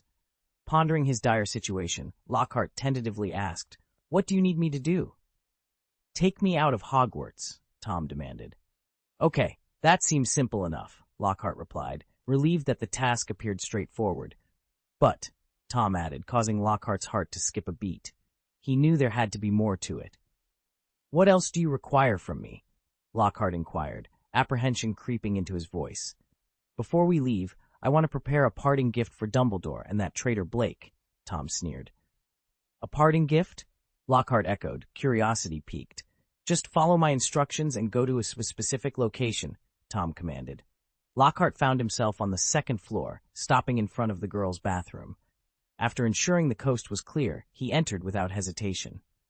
Moments later, the corridor's space rippled, and Blake emerged from under an invisibility cloak. "I didn't want to see him here, yet here we are," Blake muttered, a hint of regret in his voice. Dumbledore appeared beside him, a look of profound sadness etched on his face. It was unclear whether he pitied Lockhart or was reminiscing about someone else. Blake gave Dumbledore a puzzled look. If only he had seized the opportunity to change. If only Lockhart had chosen to compensate those he wronged with gold galleons instead of exploiting their stories for his own gain. It would have been acceptable for him to cast himself as the protagonist, provided he did so handsomely and not out of sheer narcissism. However, his unwillingness to offer anything in return, coupled with an overestimation of his abilities, has led us to this moment where he must face the consequences of his actions. Consider the plight of old Rip, who, had I arrived any later, would have been left to perish in a decrepit, drafty house, forgotten and devoid of magic, much like a helpless muggle left to freeze and starve. This grim scenario has been etched in my memory, fueling my resolve to ensure Lockhart pays for his deeds. Compassion is essential, but those like Lockhart, who exploit others' kindness for personal gain, are undeserving of it. As we prepared to confront Lockhart, the sound of machinery echoed from the bathroom, signaling his entry into the secret chamber. Dumbledore, understanding the gravity of the situation, led the way to the girls' bathroom. Upon encountering the gaping hole leading to the chamber, Dumbledore was ready to leap in, but I intervened, conjuring a dimensional door instead. "It's far too risky to be jumping at your age," I cautioned. The chamber was as we left it, save for the absence of the basilisk's corpse, which I had previously removed. Even the bloodstains had been meticulously cleaned. Lockhart, upon seeing the giant statue of Slytherin, was taken aback as a diary slipped from his pocket, releasing a more corporeal Tom Riddle's soul than before, nearly indistinguishable from a living person. Lockhart, visibly shaken, attempted to inquire about the assistance he was promised, only to be sharply rebuked by Tom. "Silence, Lockhart. Your concerns can wait. Close your eyes and keep quiet unless you wish to meet your end," Tom commanded, his authoritative presence rendering Lockhart compliant. Tom's insistence on Lockhart's blindness was not out of concern, but rather a practical measure to ensure his own escape from Hogwarts. With Lockhart subdued, Tom's gaze turned to the statue, a madness flickering in his eyes as he resolved to unleash the basilisk and wreak havoc upon Hogwarts, targeting my friends to spite me. Eager to see my despair, Tom invoked the basilisk with a call to the greatest of the four. However, as the statue's mouth began to open, nothing happened. Seconds ticked by with no sign of the basilisk, leaving Tom frozen in anticipation and even Lockhart, eyes still closed, sensing something amiss. The basilisk, which should have responded to its summoning, remained absent, defying all expectations. The impossibility of the situation dawned on Tom. The basilisk's failure to appear, despite the statue's opening mouth, was a scenario he had not foreseen, challenging the certainty of his plan. Tom's expression twisted into one of fury as he faced Blake and Dumbledore, who had just entered the room. "How did you find this place?" he demanded, his voice laced with disbelief and anger. "Were you following me? Did you let me escape on purpose?" Blake responded with a calm demeanor, tossing an object towards Tom. It landed with a crisp sound, revealing itself to be a basilisk fang. Tom's eyes widened in shock. "How is this possible?" he stammered, unable to comprehend the turn of events. Blake shrugged, an amused smile playing on his lips. "Tom, I thought you were smarter than this. Have you forgotten? I've used the memory charm on you before. So tell me, when do you think was the first time I cast it on you?" Tom's anger flared, but confusion was evident in his gaze. "You mean to say the Chamber of Secrets and my actions have been known to you for some time now? That you used the memory charm to make me believe I hadn't been discovered, that the chamber was never opened?" "Exactly," Blake confirmed, his voice cutting through the air like a knife. "You opened the Chamber of Secrets months ago, but you failed. The basilisk has been dealt with long ago, and I made you forget all about it. I kept you around merely for experiments." Tom's frustration reached its peak, and in a fit of rage, he discarded the treasure chest he was holding. "So, you let me escape this just to dispose of this waste," he spat, glaring at Lockhart, who had been silent and stunned throughout the exchange. Blake clapped his hands, a smirk on his face. "It's always easier dealing with intelligent people. No need for lengthy explanations." Tom, seething with anger, vowed revenge. "I may have failed this time, but my true self will not let you off so easily." Blake's smile widened, his next words striking Tom like a thunderbolt. "Perhaps you're not aware. Your physical body has been dead for over 10 years. "That's absurd!" Tom exclaimed, refusing to believe Blake's words. His disbelief was palpable. The memory charm had erased any knowledge of his physical body's fate. "And," Blake continued, unfazed, "you were defeated by a 1-year-old child." Tom's fury knew no bounds. If he were not a spectral form, he might have physically reacted to the shock and anger coursing through him. Blake taunted further, suggesting Tom could have learned the truth from Lockhart's memories if he had bothered to look. Lockhart, realizing the depth of Tom's deception, confronted him. "You lied to me?" Tom, maintaining a semblance of dignity, insisted. "The Dark Lord never forgets those who aid him. Had I not failed today, I would have honored my promise to you." Blake and Dumbledore exchanged glances, sensing the inconsistency in Tom's character. "You're still trying to deceive Lockhart, which means you need him to believe in you. Do you have any other tricks up your sleeve? Let's see them if you do," Blake challenged. "You're despicable, Blake," Tom hissed before launching himself at the bewildered Lockhart. Lockhart's eyes turned a blood red as Tom's spirit possessed him. "Avada Kedavra!" he shouted, wielding Lockhart's wand to cast the deadly curse. Blake reacted swiftly, using a levitation cloak to deflect the curse. The possessed Lockhart seized the moment to escape, flying directly towards the gaping mouth of a stone statue. Chapter 337. The chrysanthemums are broken, and the ground is covered with wounds. Blake and Dumbledore reacted simultaneously, but it was Lockhart, under Tom's control, who whispered an indiscernible curse. Suddenly, two ominous red lights emerged from the eyes of a nearby stone statue. Instinctively, Blake activated the Seraphim's shield to protect them from the potential petrifying power akin to that of a basilisk's gaze. Additionally, he enveloped himself and Dumbledore with his levitation cloak for added protection. With a thunderous boom, the red light struck the Seraphim's shield, creating ripples upon its surface. This attack was unlike anything they had encountered before, combining physical force with a potent soul assault that penetrated the shield as if it were a mere specter, aiming directly at Blake and Dumbledore. However, Blake, with a mere flick of his hand, managed to disperse the soul attacks, thanks to the protective embrace of the levitation cloak. This diversion allowed Tom precious seconds. Seizing the opportunity, he, along with Lockhart and the diary, flew straight into the gaping maw of the Slytherin statue, which snapped shut immediately after. To their astonishment, the statue began to move, suggesting it was an alchemical puppet from ancient times, a treasure left by Slytherin not mentioned in the original narrative. Blake surmised that Tom in the original story lacked the power to activate such a mechanism, having been swiftly defeated by Harry with a basilisk fang. The revelation of the statue's mobility intrigued Blake, contrasting sharply with Dumbledore's alarm. The headmaster had assumed the chamber's dangers were neutralized with the basilisk's defeat, yet now they faced a formidable adversary capable of threatening Hogwarts itself from its very foundations.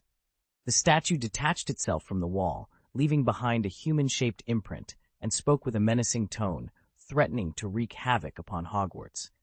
It then revealed its true metallic form beneath a layer of stone dust, shining with a dazzling luster. Dumbledore, with a heavy heart, launched a powerful red spell at the puppet, only to leave a minor dent on its forehead, a testament to its formidable defense. Tom's voice, filled with madness from prolonged torment at Blake's hands, taunted them, boasting of his invincibility within the puppet and threatening destruction upon Hogwarts and its inhabitants. Blake, however, remained undaunted, his expression a mix of confidence and amusement, which only served to infuriate Tom further. He challenged Blake to breach the puppet's defenses with a single attempt, confident in his apparent invulnerability. Yet, Blake's calm demeanor hinted at an underlying strategy, suggesting that Tom's confidence might be premature. The battle between ancient magic and modern cunning was about to unfold, with the fate of Hogwarts hanging in the balance. "Separate that hateful face right now," Blake taunted with a laugh. "If I'm not mistaken, you require a physical body to control this behemoth, correct? Otherwise, there would be no need for you to inhabit Lockhart's body and make a run for it." "Ah, and that's why you were deceiving Lockhart just moments ago, isn't it? Because for you to possess him, he must still trust you, right?" Tom sneered in response. "What good does your guessing do? Lockhart is beyond saving himself now. Even if he realizes I lied to him, he's powerless to resist." Blake smiled, unfazed. "If you were merely a spirit, I'd indeed face a tough challenge. But now that you've taken a physical form, it simplifies matters considerably." As he spoke, Blake produced a peculiarly shaped doll from his pocket. The doll, adorned with monstrous features, was unsettling to even glance at. Without hesitation, Blake drew a long steel needle and drove it into the doll's body. A human scream echoed from the stone statue as the needle pierced the doll. Blake, undeterred, twisted the needle with force. The voodoo doll, a sinister and malevolent artifact, was discovered by Blake in a tree-sure chest. To activate it, one simply had to envision a person and inflict damage upon the doll, which would then be mirrored by the intended victim. Although it was a single-use item, Blake deemed it perfectly suited for the situation at hand. As the needle penetrated a third of its length, Tom's voice, emanating from Lockhart's body, altered noticeably. The pain was excruciating, both physically and spiritually. Boom! The stone golem collapsed to its knees, and from its mouth a dark diary was expelled, along with Tom's shadow, which knelt on the ground, its expression twisted in agony, its form becoming increasingly insubstantial. Satisfied, Blake acknowledged that Tom required a physical host to control the golem. By targeting the host body, Blake forced Tom to abandon Lockhart, who fainted from the ordeal and was expelled by the enchanted puppet. Without further ado, Blake waved his wand, and the diary was swiftly bound by invisible magical forces. It bounced weakly before coming to a rest, immobilized. Lockhart, having been the vessel for such a violent expulsion, lay unconscious. Blake, seizing the moment, captured a close-up of Lockhart with a miniature camera. Dumbledore, witnessing the scene, recognized the voodoo doll's purpose with a glance, and looked upon the unconscious Lockhart with pity. Upon seeing Blake take photographs, Dumbledore couldn't help but express his concern. "Isn't this a bit excessive?" Blake stored the camera away, replying candidly, "This is for old Rep and the others. It's only fair after what they've endured for years." Dumbledore sighed, massaging his temples. "It appears I'll need to find a new Defense Against the Dark Arts professor for next year. This position truly is cursed." Blake, with an innocent smile, suggested, "Professor, during your battles against Voldemort, you had many allies.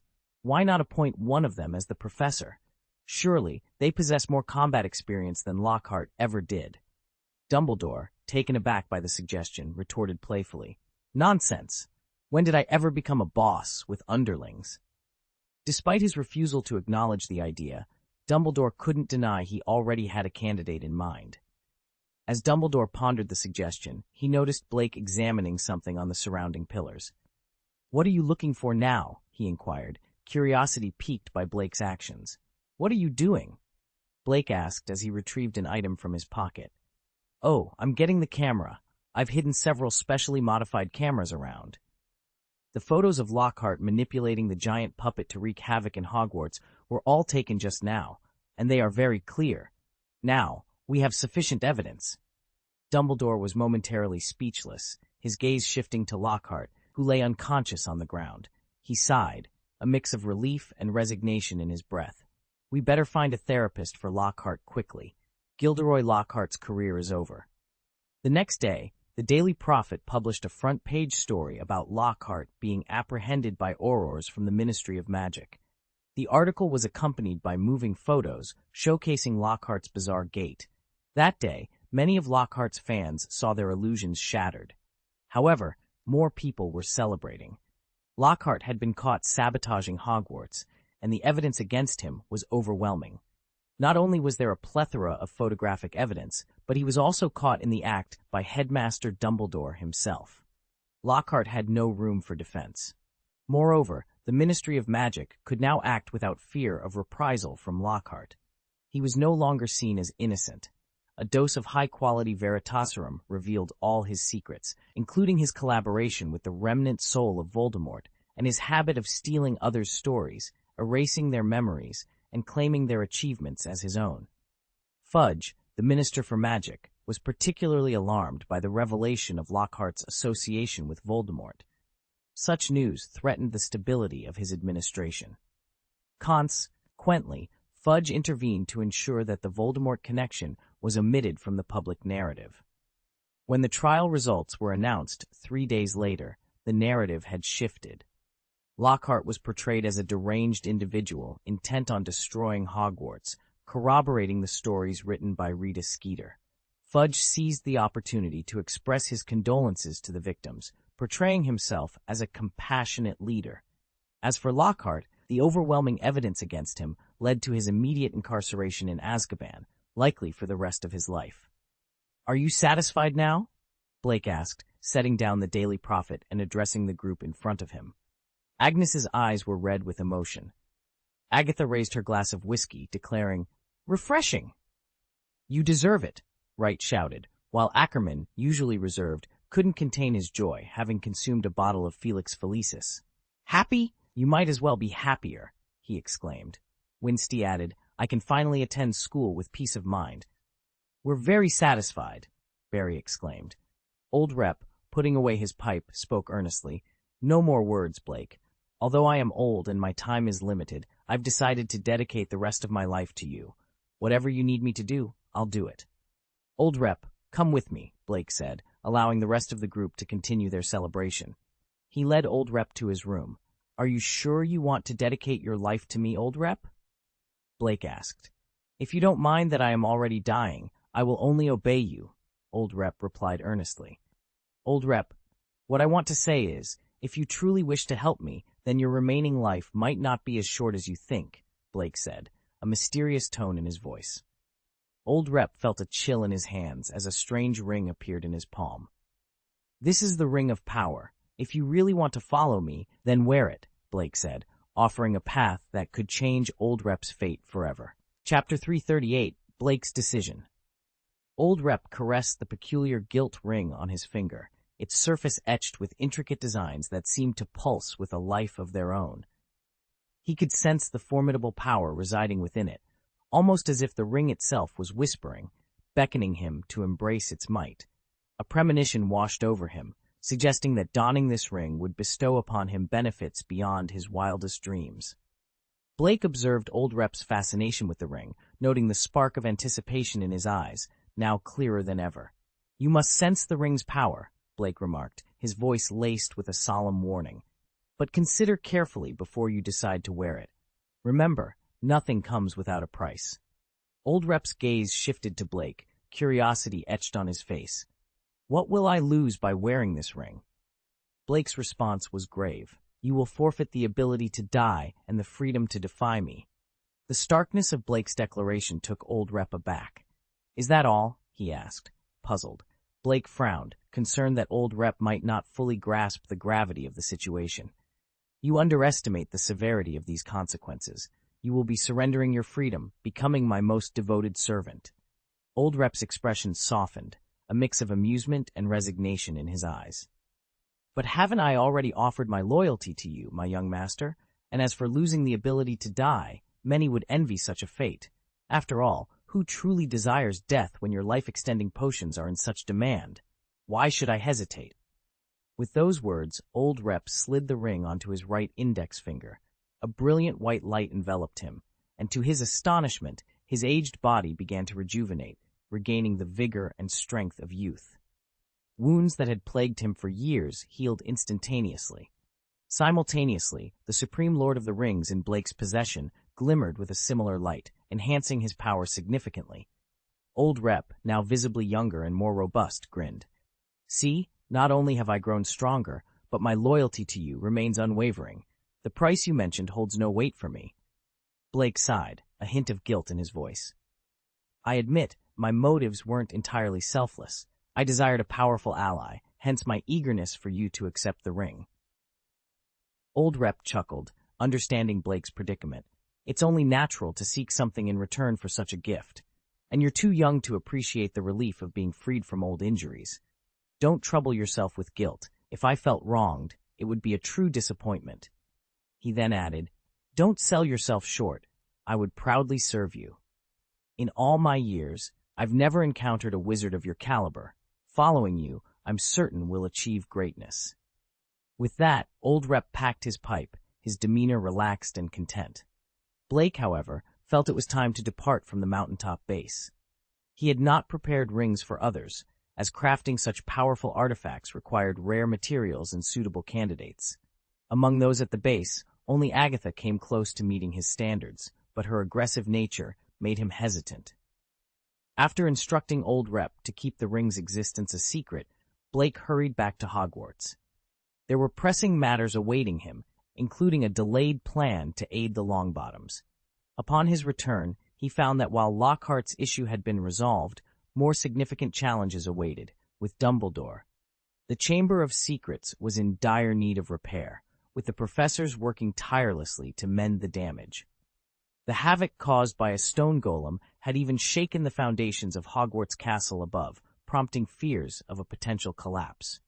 Dumbledore, deeply concerned, had initially joined the efforts until he learned of Blake's return. Recognizing the importance of Blake's presence, he delegated the repair tasks to Snape and others, deciding instead to accompany Blake to St. Mungo's. "Are you absolutely certain?" Dumbledore couldn't resist asking, despite his awareness of Blake's capabilities. His concern was evident, torn between the potential gains and losses. "Absolutely," Blake replied with unwavering confidence, though his gaze kept drifting towards the second floor. Dumbledore sighed. "I understand what you're curious about. We've cleaned and reinforced the area, but the big toy remains untouched in the chamber." Blake's face lit up with excitement at the mention of the large puppet. "Nico will be joining us soon," Dumbledore added, smiling at Blake's enthusiasm. "You'll have a chance to discuss alchemy with him after our visit to St. Mungo's." "Mr. Flamel is coming too," Blake exclaimed, surprised and delighted at the prospect of meeting the alchemy enthusiast. "Yes, he shares your interest in the alchemical puppet. This is a perfect opportunity to deepen your knowledge of alchemy," Dumbledore encouraged. Blake was intrigued. Despite unlocking numerous skills from treasure chests, his proficiency in alchemy remained limited. He was grateful for the chance to learn from Nico Flamel, especially since he had played a part in extending Flamel's life. As Blake prepared to use a dimensional door, Bleedo intervened, reminding him of their earlier conversation about sparingly using such powerful magic. "Your magic is borrowed. We can use the Flu network from Professor McGonagall's office to reach St. Mungo's," Bleedo suggested. Dumbledore's concern for Blake's safety grew as more of his abilities were revealed. The source of Blake's power, a being invisible to Dumbledore, made him wary of the potential costs of using supreme magic too frequently. "All right," Blake agreed, albeit reluctantly. He remembered Dumbledore and Flamel's warnings about the dangers of relying too heavily on his borrowed power. However, they were unaware that Blake's abilities were freely granted by the system, which explained his casual attitude towards their concerns. Upon reaching Professor McGonagall's office, they found Neville Longbottom waiting. "Mr. Longbottom, you're ready to go," Dumbledore greeted him gently. Neville nodded, his timidity a reflection of his self-perceived lack of talent. Unaware of the heroic path that lay ahead, he was currently overwhelmed by his insecurities. Blake offered Neville a friendly nod. Although they weren't close, Blake was familiar with him and knew of his connection to the mission at St. Mungo's. Preparing to use the Flu network, Blake hesitated. Should I just say St. Mungo's, or the full name, St. Mungo's Hospital for Magical Maladies and Injuries? "Either is fine," Dumbledore assured him. Blake pondered further. "Should I specify the British St. Mungo's? There are branches worldwide, after all." Dumbledore couldn't help but smile at Blake's overthinking. "You're not scared, are you?" "Scared? Of course not.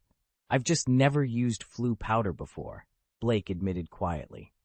With his ability to open dimensional gates, he had never needed to learn other forms of magical travel, such as apparition or the Flu network. This admission brought a sense of camaraderie to the group, even as they prepared to embark on their journey to St. Mungo's, each with their own hopes and fears for what lay ahead. Seeing Blake's unfamiliarity with Flu powder, Neville Longbottom felt an unexpected sense of closeness. The intimidating aura that usually surrounded Blake seemed to dissipate, making Neville feel more at ease. It was a comforting reminder that even someone as formidable as Blake had things to learn. Dumbledore, stroking his beard, reassured them. "Don't worry. Even if you wished to visit St. Mungo's in another country, it wouldn't be possible since this fireplace isn't connected to international destinations." He then asked Neville to demonstrate the use of Flu powder for Blake. Neville complied, stepping into the fireplace with a handful of Flu powder. He threw the powder down, clearly stated his destination, St. Mungo's, and vanished in a burst of green flames, leaving Blake intrigued by the magic of Flu powder.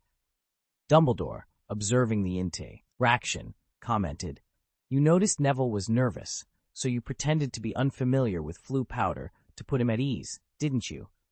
Blake, taken aback by Dumbledore's insight, denied it, but Dumbledore continued, "Neville's self-esteem issues make him uneasy around someone of your stature. By pretending to be less knowledgeable, you've bridged the gap between you two."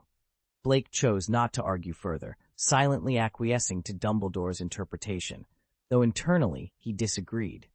He hadn't used Floo powder much, not out of strategy but simply due to lack of necessity. Dumbledore, however, seemed pleased with Blake's supposed tactfulness, seeing it as a sign of his gentle nature. Upon their arrival at St. Mungo's, Blake and Dumbledore emerged from the fireplace, with Blake vigorously shaking off the ash from his clothes. Therese Pye, a therapist at St. Mungo's, greeted Blake enthusiastically and quickly cleaned the ash from his clothes with a wave of her wand. Dumbledore, somewhat overlooked, had to clean himself up, humorously noting Blake's charm. Neville, who had arrived earlier, watched the interaction with curiosity and a bit of envy as he brushed off his own clothes, sneezing from the dust. The arrival of Augusta Longbottom, Neville's grandmother, brought a tense atmosphere. Dressed sternly and carrying a large red handbag, her presence made Neville visibly nervous. However, her interaction with Dumbledore revealed a softer side, especially when discussing the potential cure for her son and daughter-in-law, showing her trust and hope in Dumbledore's promise. Augusta's demeanor softened further when she met Blake, indicating Dumbledore had informed her about Blake's involvement. Her gratitude and hope were evident, showing a rare vulnerability as she entrusted Blake with a significant task. This moment highlighted the complexities of relationships and expectations within the wizarding world, showcasing the blend of personal fears, professional duties, and the underlying hope that binds them together. Don't worry, even if you don't succeed, it's okay. Don't be stressed. Over the years, Augusta had grown accustomed to disappointment. Therefore, she didn't harbor high expectations. She was acutely aware of the severity of her son and daughter-in-law's illness. Even after hearing about Blake's accomplishments, her outlook remained cautious. It wasn't that she lacked the desire for hope, she was simply afraid to allow herself that luxury. Blake grasped Augusta's hand firmly and said with unwavering confidence, "Don't worry." Though his words were few, they imbued Augusta with a sense of inexplicable confidence. It was as if the person before her was not a mere teenager, but a seasoned healer, wise beyond his years. Then, "Please proceed." Augusta's voice carried a mix of hope and desperation. Neville watched his grandmother with astonishment. It was the first time he had witnessed such vulnerability on her face.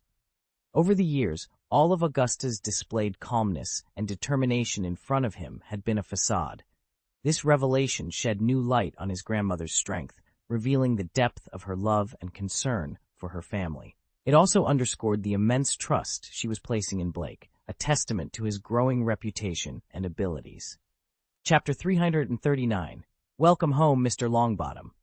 In the hall, few words were exchanged as Triss led the way directly to the 5th floor.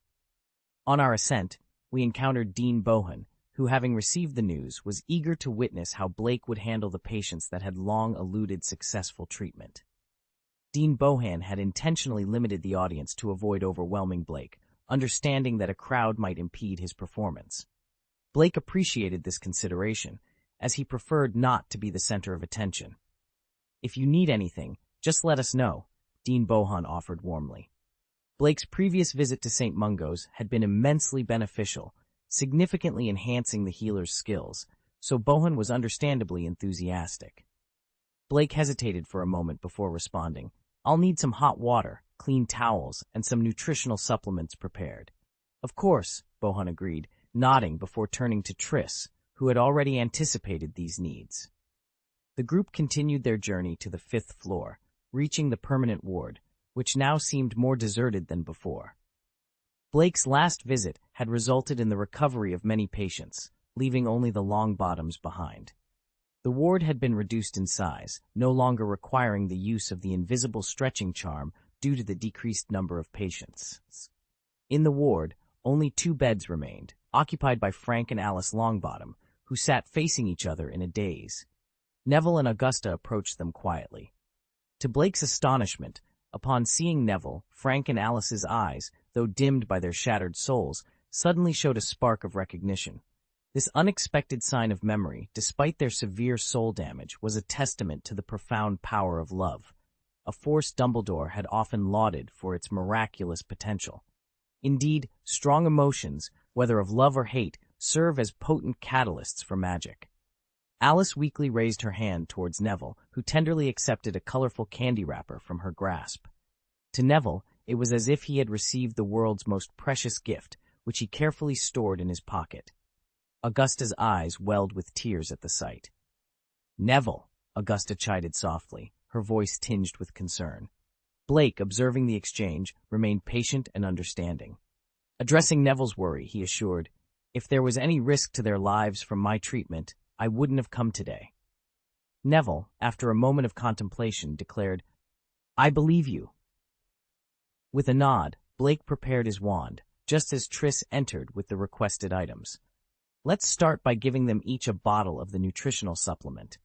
The treatment process could be quite taxing," Blake instructed. He had two potential approaches for treating Frank and Alice. The first involved a straightforward application of his wand, while the second, more intricate method relied on soul magic to mend their spirits, drawing on his experience with Tom Riddle's fragmented soul. Despite being confident in both methods, Blake opted for the latter, considering the expectant eyes upon him. The simpler approach seemed too abrupt and difficult to justify, whereas the soul magic method offered a more comprehensible and delicate solution. To address the complex condition afflicting Frank and Alice Longbottom, Blake opted for a meticulous magical procedure over a simple spell. This approach not only promised a more thorough healing, but also offered Blake an opportunity to deepen his understanding of soul magic. At this moment, Tris had already ensured that Frank and Alice consumed their nutritional supplements. Blake, rolling up his sleeves, positioned himself between the two beds, wand in hand. With a gentle tap of his wand on Alice's forehead, she immediately slumped, unconscious. Tris swiftly assisted her to lie down comfortably on the bed. Blake repeated the process with Frank, and soon both patients were lying on their beds, ready for the procedure. Blake then extended his hand towards Frank's head, and to the astonishment of everyone present, his hand phased into Frank's skull as if it were ethereal. A moment later, he extracted a faint, dimly lit soul from Frank's body. This act dispelled any lingering doubts Augusta Longbottom might have had about Blake's abilities. The feat of extracting a soul was something not even Dumbledore was known to have accomplished.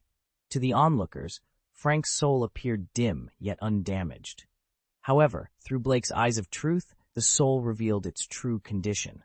It was fragmented, with some parts vibrant and others a dull, lifeless gray.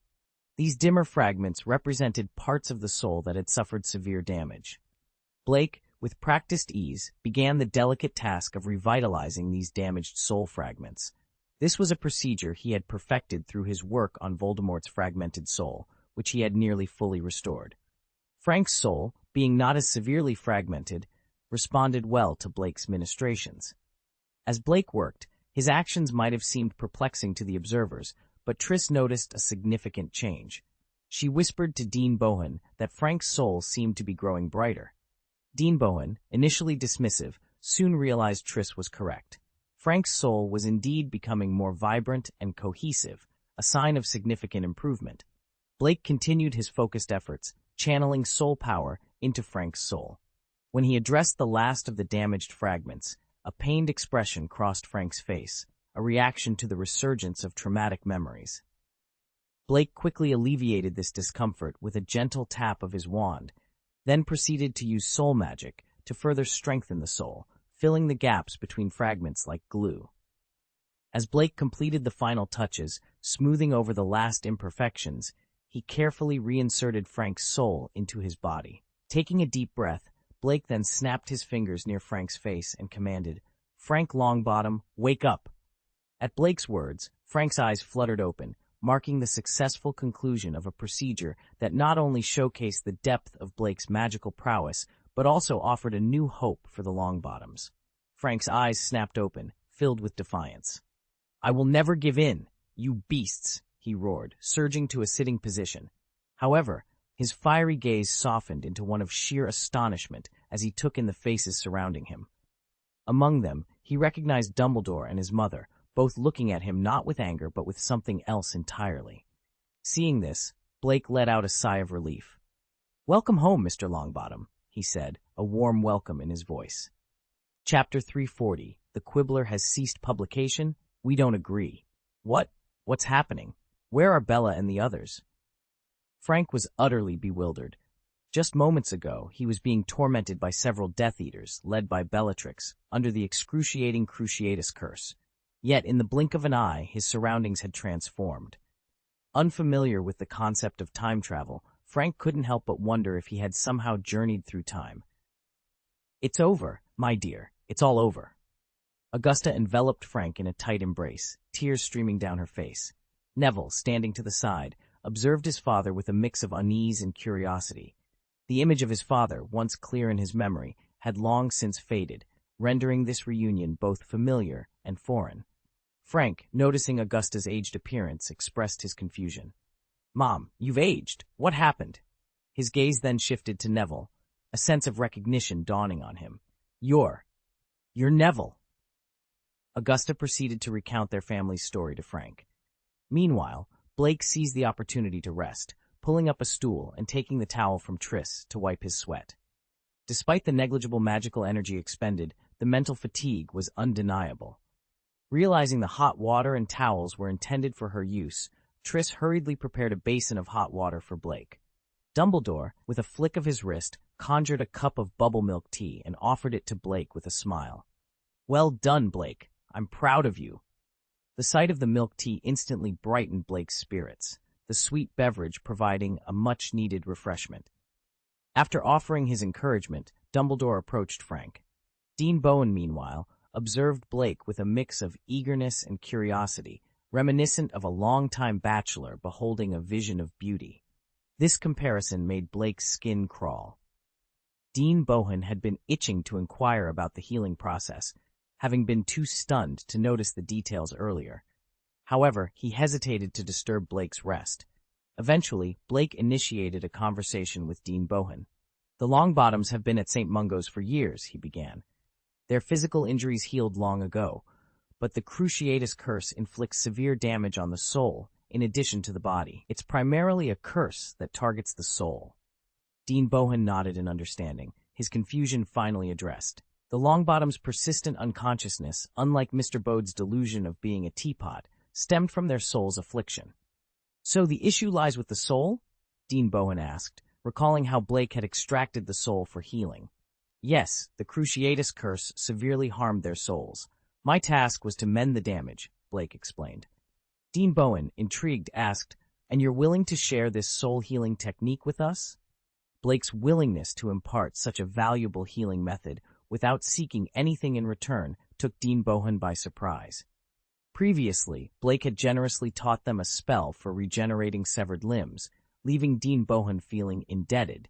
He had been prepared to offer something in exchange for this new healing technique, but Blake's generosity exceeded his expectations. "Of course, I am willing. I developed these healing techniques to benefit everyone," Blake affirmed. "Besides, these methods will achieve their greatest potential in the hands of skilled healers like you. What's the point in keeping them to myself?" Dean Bowen looked at Blake with a mixture of shock and admiration, his eyes tinting slightly red. "Blake, I'm at a loss for words to express how I feel. There's only one word that truly captures it: remarkable. You are truly an exceptional person, Blake." Blake felt his cheeks warm with a blush at the praise. It's too much. Really," he stammered, feeling somewhat undeserving. His motivations weren't entirely selfless.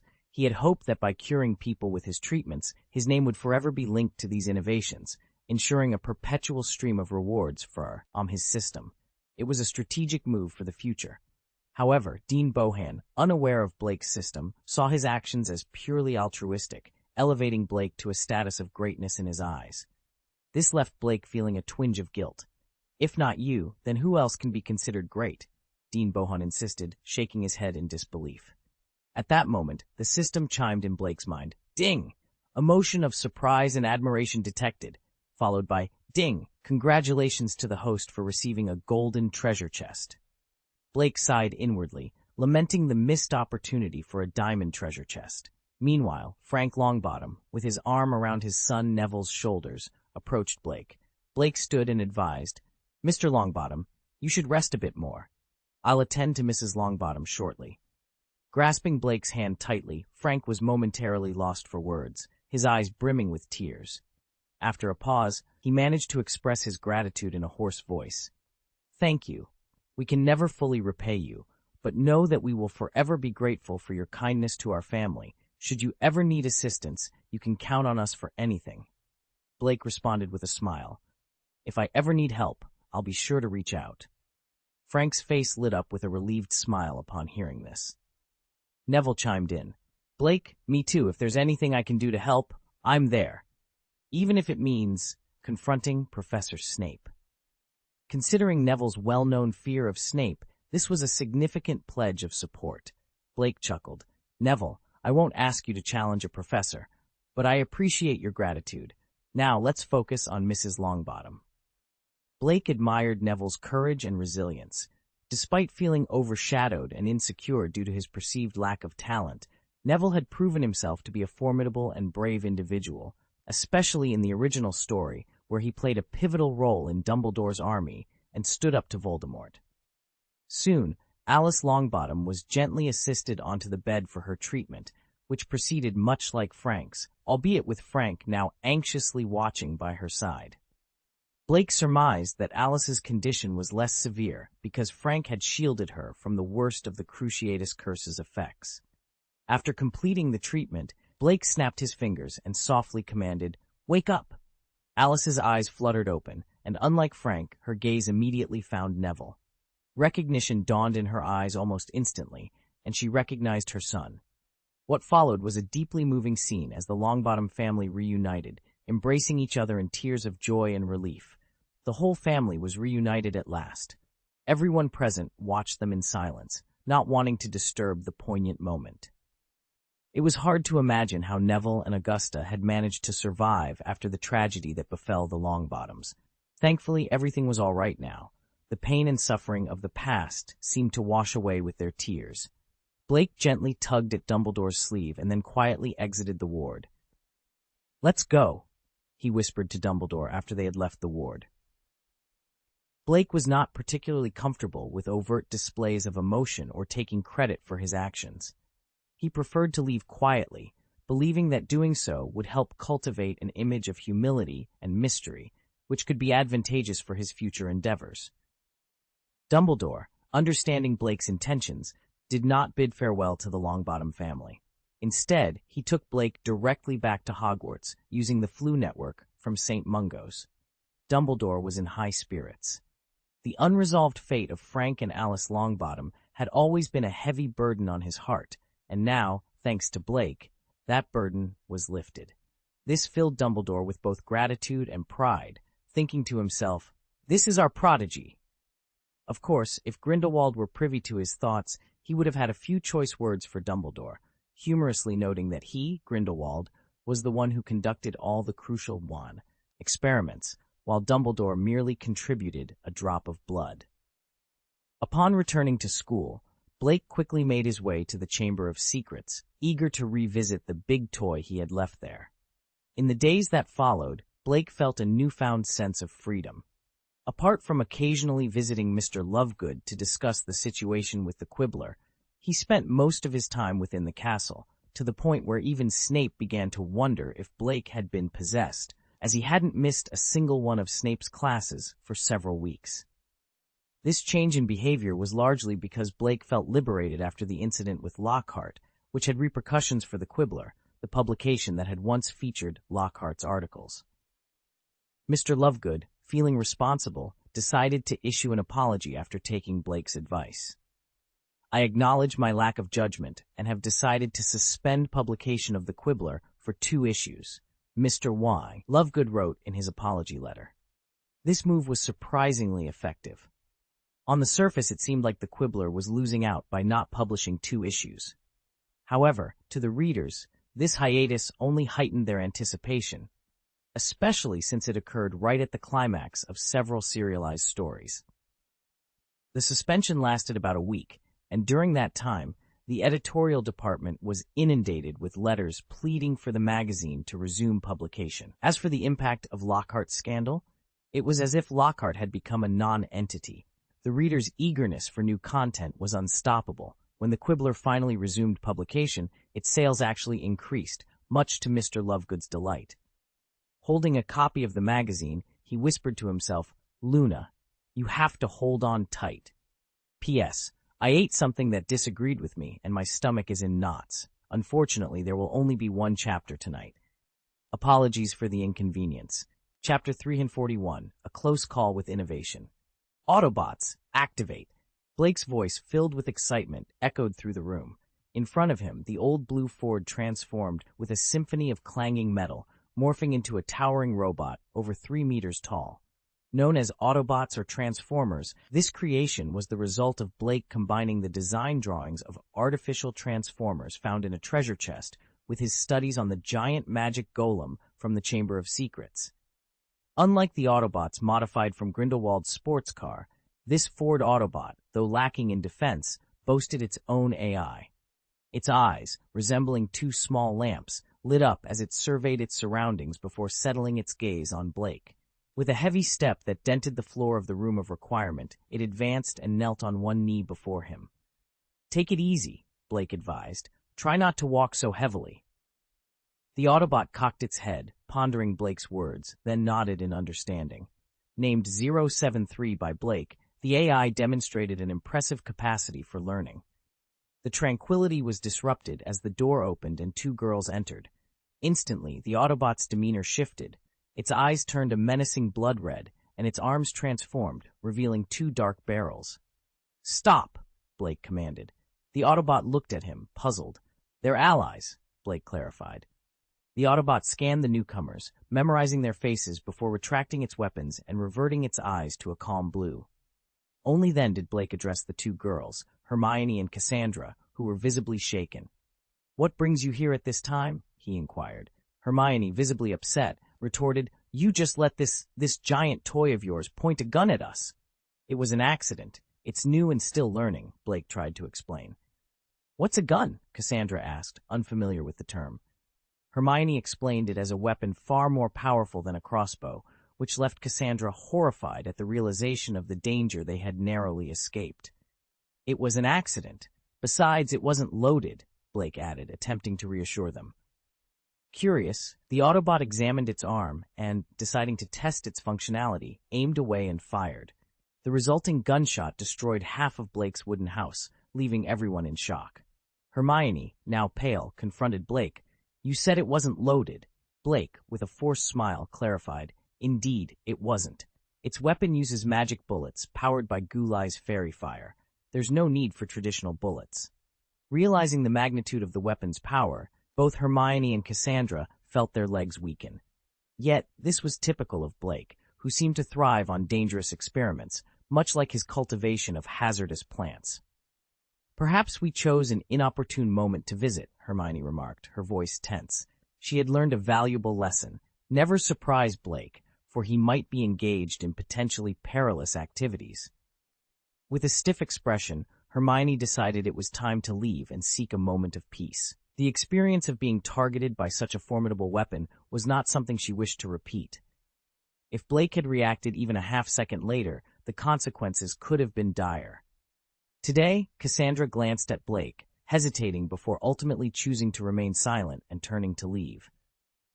Blake, scratching his unkempt hair, looked up at the Autobot and lamented, "I messed up again, didn't I?" The Autobot, towering over him, simply tilted its head, offering no response. "Right, I forgot to install a sound device for you," Blake remembered, then added, "And remember, in the future, only attack after confirming the other party is an enemy." Outside the room of requirement, Cassandra caught up with Hermione. "What happened with you today?" she inquired. "What do you mean?" Hermione asked. Cassandra explained. "Blake's fascination with dangerous inventions isn't new. Haven't you always been there to assist him? You've even helped set up some of those devil's nets for him. Remy, remember the time you got caught in one? If it hadn't been for Blake, you could have been seriously hurt.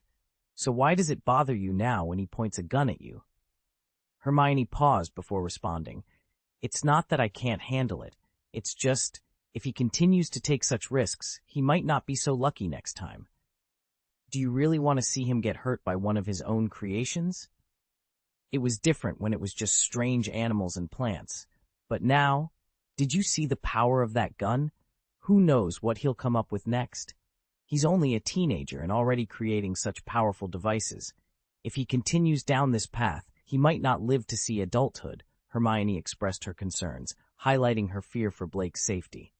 Cassandra, feeling helpless, admitted, even Hermione, the brave Gryffindor, is scared. What can we do then?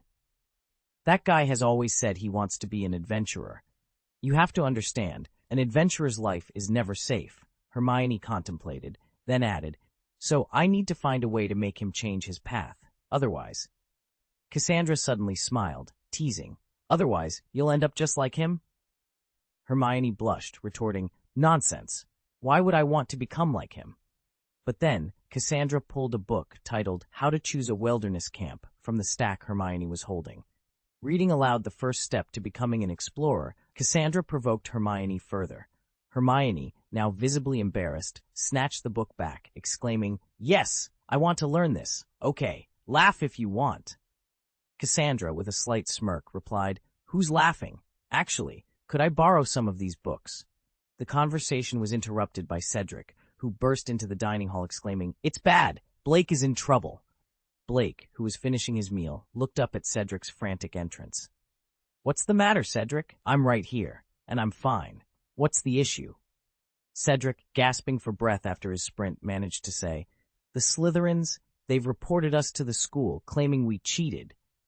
Blake, concerned yet amused, replied, you should really work on your stamina, Cedric. And what's this about cheating? Cedric, still catching his breath, explained, they're saying our broomsticks are too advanced, calling it cheating, and they want the school to disqualify our team. Blake, slamming his hand on the table in frustration, couldn't believe what he was hearing. It's outrageous. They've spent a fortune. Their entire team is equipped with Nimbus 2001 brooms, which are several times faster than the comets used by other house teams. Why hasn't anyone addressed this? Blake exclaimed, frustration evident in his voice. Why can't we outpace them? Aren't our brooms supposed to be 10 times faster? He continued, his tone a mix of disbelief and anger. Is it now acceptable to buy your way to victory, but cheating is where we draw the line? They surely don't believe I've modified my broom and that the materials I used were free, do they? Blake scoffed, his pride wounded. I've invested heavily in this too, you know. Cedric, unable to contain his frustration, slapped his thigh emphatically. Exactly. What are we supposed to do now, Blake? We're currently in the lead. If they disqualify our results. Blake's eyes blazed with indignation. It's utterly disgraceful. We must confront them about this. If they don't listen, I'll accuse them of cheating as well.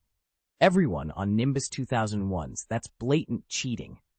All right, I'm with you, Cedric declared, standing up and drawing his wand as if ready to confront anyone who dared to challenge them. But let's not rush into confrontation.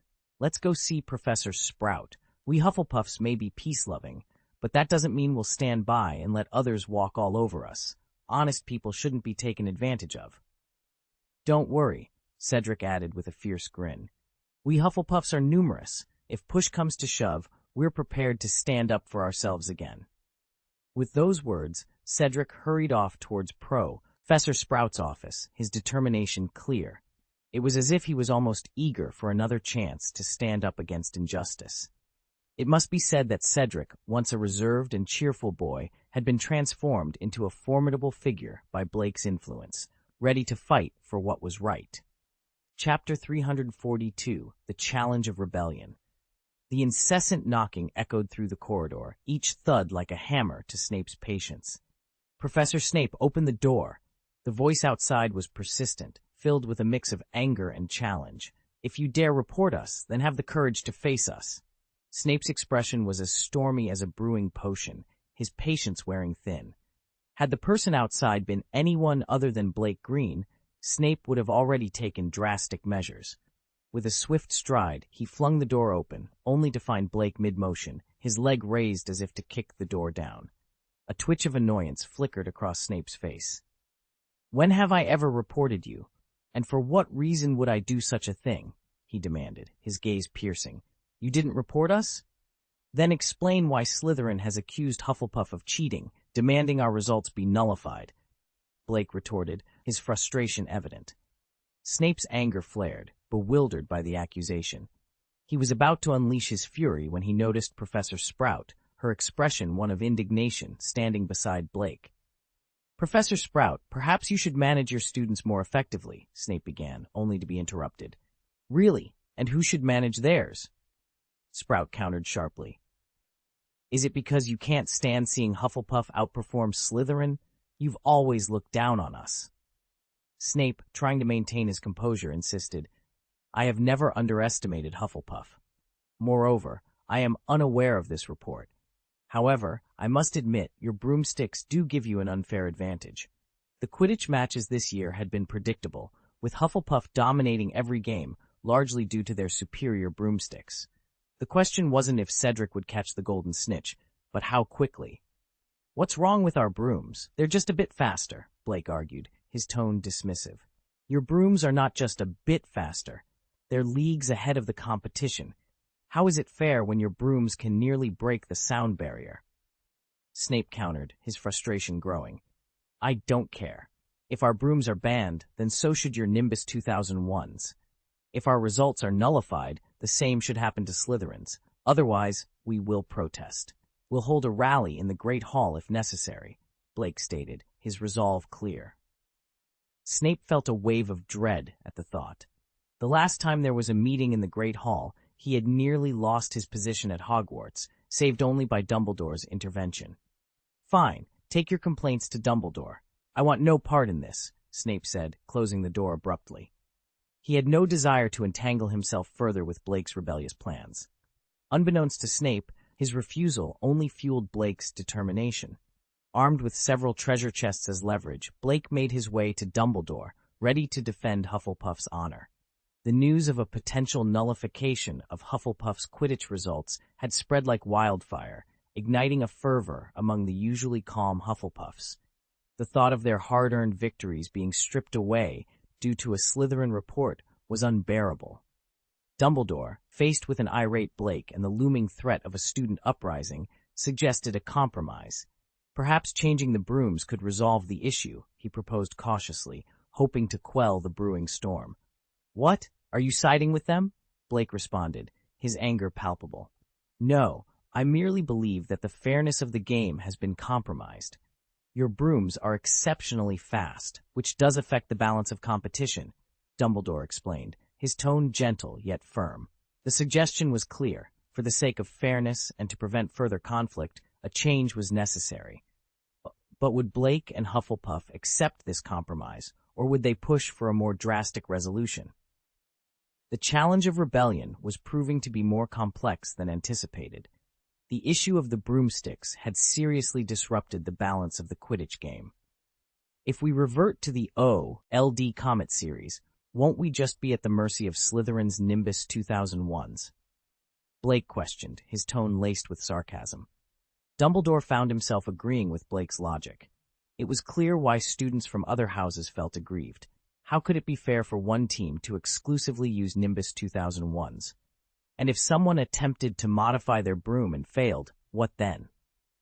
Despite these considerations, Dumbledore couldn't help but feel that the Hufflepuff team's broomsticks were an excessive advantage, reducing the competitiveness of the game.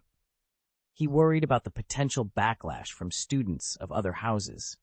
With a furrowed brow, Dumbledore perused the school's budget ledger, quickly dismissing the idea of equipping all 4 houses with new brooms due to financial constraints. In such competitive sports, and even in club competitions, players using different brooms is a given. But as a school, what can we do? Dumbledore pondered aloud. "What are you planning to do?" he finally asked. "I'll reject Slytherin's baseless complaint, of course." Blake was adamant. His primary concern was that Dumbledore might actually consider the request. If that happened, Blake was prepared to incite a rebellion during a speech in the auditorium, thereby filling his coffers. Slytherin found themselves inadvertently targeted. "Blake, Understanding Dumbledore's likely response, anticipated being asked to downgrade his broom. Dumbledore, after all, would consider the fairness for students from all houses. Yet, before Blake could further strategize, Dumbledore made his decision clear. I understand your concerns. The complaint from Slytherin House will be dismissed, and no points will be deducted. However, to ensure fairness in future Quidditch matches, the school will soon purchase a set of identical brooms for all teams to use. This will guarantee absolute fairness. Dumbledore had seen through Blake's intentions, suspecting he might be aiming to stir up trouble similar to a previous incident.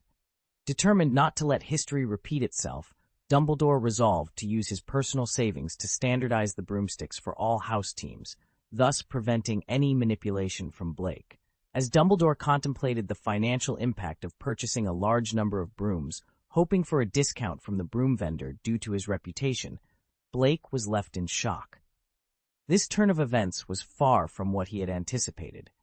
With the playing field leveled, his plans for rebellion and treasure hunting were thwarted. Feeling a mix of disappointment and frustration, Blake lamented, "All I wanted was to stir up a rebellion, but why does it have to be so difficult?" Chapter 343, Tea-Master Blake. Is it truly fair for me to make this decision? Dumbledore inquired with a gentle smile. In his view, this approach was the epitome of fairness. Every competitor would use the same broom with identical performance and speed. Victory or defeat would hinge solely on the participant's skills. Could there be a method more equitable than this? However, Blake was visibly upset. What's fair about this? Had I known earlier, I would have informed the Slytherin team first, he lamented. Then, everyone's brooms would have been identical. In that case, I wouldn't have needed to spend a fortune on modifications to gain an advantage. Dumbledore felt a sense of foreboding. Stroking his beard, he tentatively asked, "How much did you spend on those modifications?" Blake spread his hands wide and explained, "Let's put it this way. Even if you were to equip every team member with the latest model from the Silver Arrow series, the amount I've spent on modifications could buy each of you 2 of those." Dumbledore felt a wave of dizziness. The firebolt, which is still in the conceptual phase and not yet released, is currently the pinnacle of broom design. Thus, the Nimbus 2001 remains the best available broom, continuing to sell exceptionally well. A Nimbus 2001 costs around 2,000 gold galleons, while the price of the previous model, the Nimbus 2000, has dropped to 1,000 gold galleons. The Silver Arrow series, slightly inferior to the Nimbus, has its latest model priced at about 500 gold galleons. This meant that Blake's modifications amounted to nearly 30,000 gold galleons. So, the moment your policy of fairness was introduced, the investments of both parties were rendered futile.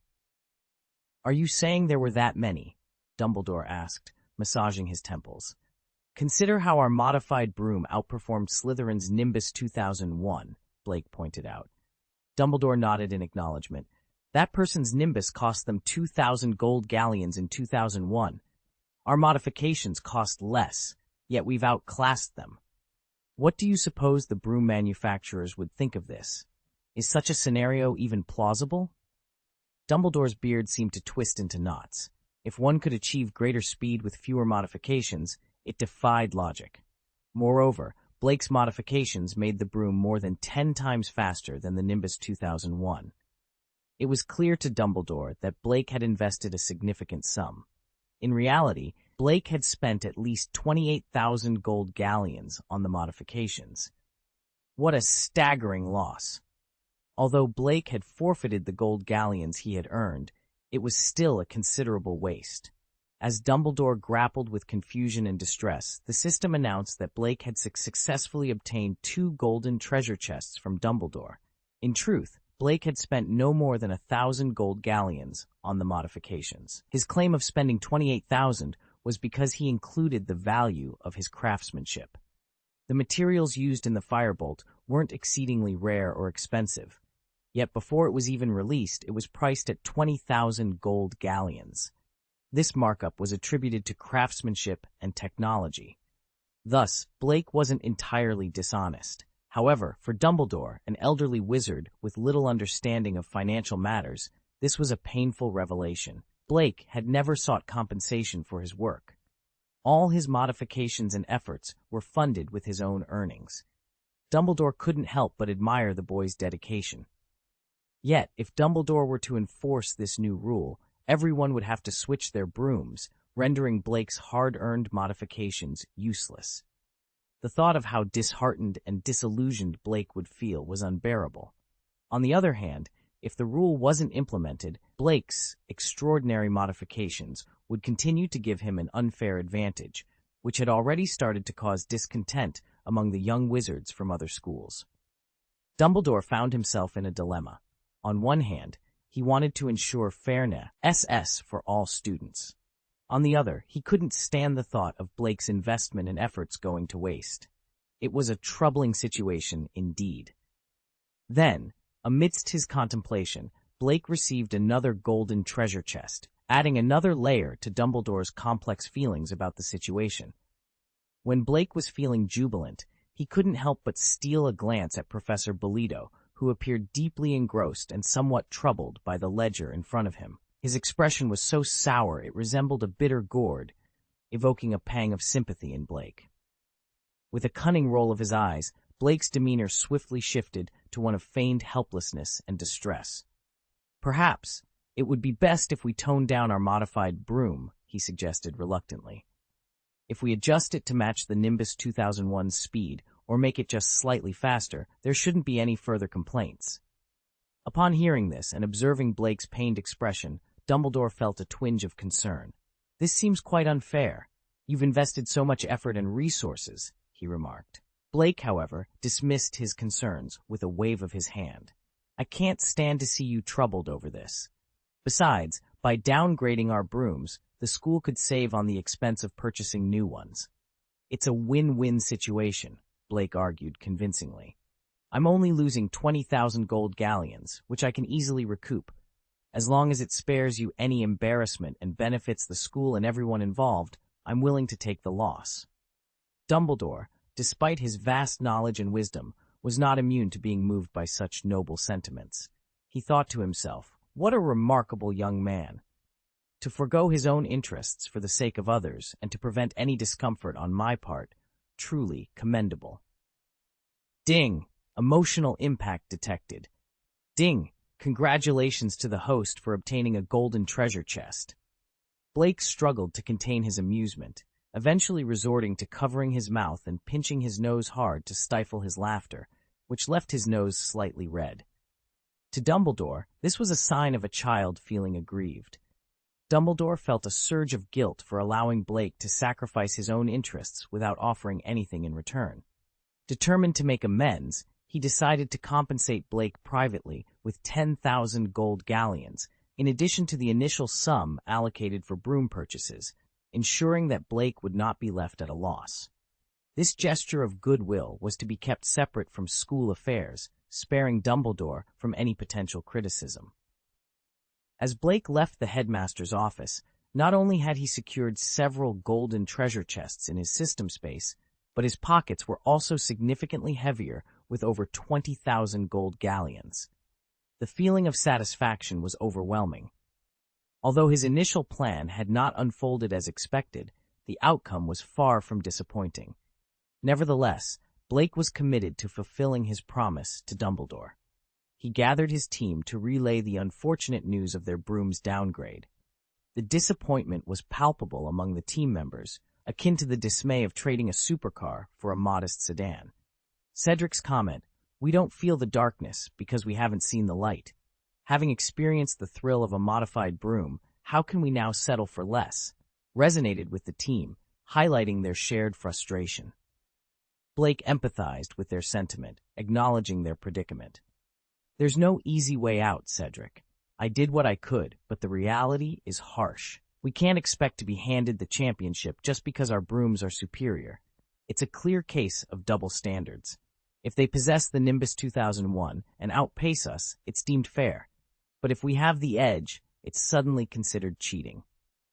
After Blake finished speaking, the team members' eyes blazed with a fiery intensity. It wasn't tears that made their eyes glisten, but a fierce anger. Blake had successfully stirred their emotions and seized the moment to inspire them further. "This is actually not a bad thing," Blake exclaimed. "Are you willing to let others say that the Hufflepuff team won just because our broomsticks are faster? Are you willing to be told that without our brooms, we are nothing more than a bunch of nobodies?" "No, we don't want that," the team members roared in unison. "If you don't want that, then you know what we need to do in next weekend's game against the Slytherin team, right?" Blake challenged, looking into their determined eyes. The anger they felt was now transformed into a fierce determination to prove themselves. Blake knew that the Hufflepuff team had significantly improved their flying skills. Having adapted to extremely fast brooms for so long, switching back to slower brooms would be a challenge, but their reactions would be much quicker than before. This was a strategic move, a technique developed through modifying brooms, ensuring that the current Hufflepuff team was far stronger than they had ever been. "Don't worry, even with our brooms weakened, they'll still be faster than their Nimbus 2001, Blake reassured them. Reluctantly, everyone handed over their brooms to Blake. They understood that this was a strategy to weaken their brooms, a move that was beyond their control. They didn't blame Blake. Their frustration was directed solely at the Slytherin team for reporting them. Blake could feel a faint, murderous aura emanating from the team as he collected their brooms. Cedric looked at Blake with concern. "We don't mind, Blake, but these brooms were originally modified by you, and now you're changing them back. You're putting yourself at a huge disadvantage. Are you okay with that?" "I did suffer a loss, and it was huge. However, I plan to recover double that amount from the Slytherin team," Blake declared with conviction. "Team Slytherin is finished. It won't matter even if Snape intervenes. I've made my decision." The weekend arrived swiftly, and by 11 o'clock that morning, the Quidditch pitch was overflowing with spectators. Everyone was aware that today's match between Hufflepuff and Slytherin was not just any game. It was a clash between two teams embroiled in a recent feud. Moreover, a victory for Hufflepuff would secure them the Quidditch Academy Cup in advance, while a win for Slytherin would keep their hopes alive. In the locker room, Blake geared up and addressed his team. "Do you know what you're going to do today?" "No," they responded. "And what is that?" "First in fighting, second in competition," they replied, though Blake quickly corrected them. "Nonsense. We are a team that abides by the rules. Our skill level has evolved. Even without a fast broom, we can outmaneuver them. But I hope we can achieve an even better score today." Cedric, leaning coolly against the cabinet with his broom in hand, nodded in understanding and made an okay gesture. "If Malfoy catches the golden snitch, I'll consider it a loss," Blake stated, turning his attention to the two beaters. They rolled up their sleeves, revealing muscular arms, a testament to their physical training. "If we don't make them cry for mercy today, all our training will have been for nothing." With that, the Hufflepuff team emerged onto the pitch amidst roaring cheers, facing a Slytherin team that appeared smug, believing they had already won by sabotaging Hufflepuff's brooms. However, Malfoy lingered at the back, eyeing Blake with a mix of fear and apprehension. He knew better than to underestimate Blake, who had a reputation for never backing down from a challenge. Marcus Flint, the captain of the Slytherin Quidditch team, stepped forward with a mix of anticipation and resolve. It was customary for the captains of the opposing teams to shake hands before the match commenced, a tradition often accompanied by the exchange of taunts or barbs. Flint, still nursing a grudge from a previous duel where Blake had bested him, saw this as an opportunity for a small measure of revenge. Despite his magical inferiority to Blake, Flint prided himself on his physical strength and was determined to assert his dominance. As they shook hands, Flint's grip tightened, his muscles tensing as he attempted to inflict pain on Blake, hoping to see him wince or cry out. However, Blake remained stoically unimpressed, his expression blank as he casually remarked on Flint's lack of strength. Infuriated, Flint exerted all his might, envisioning Blake's defeat. Yet, the anticipated outcome eluded him. Instead, he found Blake's grip unyielding, as if his hand were encased in iron, impervious to Flint's efforts. "My turn," Blake stated calmly, and with that, Flint experienced a sharp, excruciating pain that forced him to his knees, his hand throbbing intensely. Ah! Let go! Flint cried out, his pride wounded as much as his hand. Madam Hooch, overseeing the pregame formalities, frowned disapprovingly. Blake, let go, she commanded, her tone brooking no argument. Blake released his grip, his disdain for Flint evident. Your acting skills are quite remarkable, Flint. Madam Hooch, surely you don't believe I could cause him such distress? He said, gesturing to his slender frame in contrast to Flint's bulkier build. Madam Hooch issued a stern warning to Flint, her decision clear. Flint, now nursing both his bruised hand and ego, couldn't fathom how Blake, seemingly less formidable in stature, had overpowered him so effortlessly. The Hufflepuff team members couldn't help but smirk at Flint's predicament. They knew all too well Blake's capabilities, having witnessed his prowess firsthand. Flint's underestimation of Blake was not just humorous, but also misguided. With the tension momentarily diffused, Madam Hooch signaled the start of the game. As the players ascended on their brooms, the Slytherin team quickly noticed the Hufflepuff players' remarkable speed, a stark contrast to their expectations based on the condition of the Hufflepuff brooms. Realizing that their initial strategy of targeting Blake might not suffice, the Slytherins acknowledged the challenge that lay ahead. Winning the game would require more than just physical strength or intimidation tactics. It would demand skill, strategy, and perhaps a re-evaluation of their underestimation of Blake and his team. Chapter 344, Thank You, Blake San. Game on. The match commenced, and non-professional commentator Lee Jordan began his enthusiastic commentary. Given his Gryffindor allegiance, his bias was palpable, especially against the Slytherins. The Slytherins seem quite determined today, he started, unable to resist a dig. Of course, that's probably because they resorted to some rather unsavory tactics off the field to neutralize their opponent's advantage in broomsticks. Jordan, Professor McGonagall interjected sharply, her expression stern. Oh, my apologies, Professor. I meant to say, having successfully undermined the Hufflepuff team, they surely won't let this chance slip away, Lee corrected himself hastily. Without their broomstick advantage, if Slytherin still fails to win, they'll have no excuses for their poor performance. Jordan, if you continue to provide such biased commentary, Professor McGonagall warned him again. Lee shrank back, casting a nervous glance at Professor McGonagall. For a moment, he thought he saw a slight smile on her face. Impossible, he thought. I must be seeing things. The game is officially underway. Slytherin's chasers, Montague and Warrington, charged aggressively towards Blake, who was in possession of the quaffle.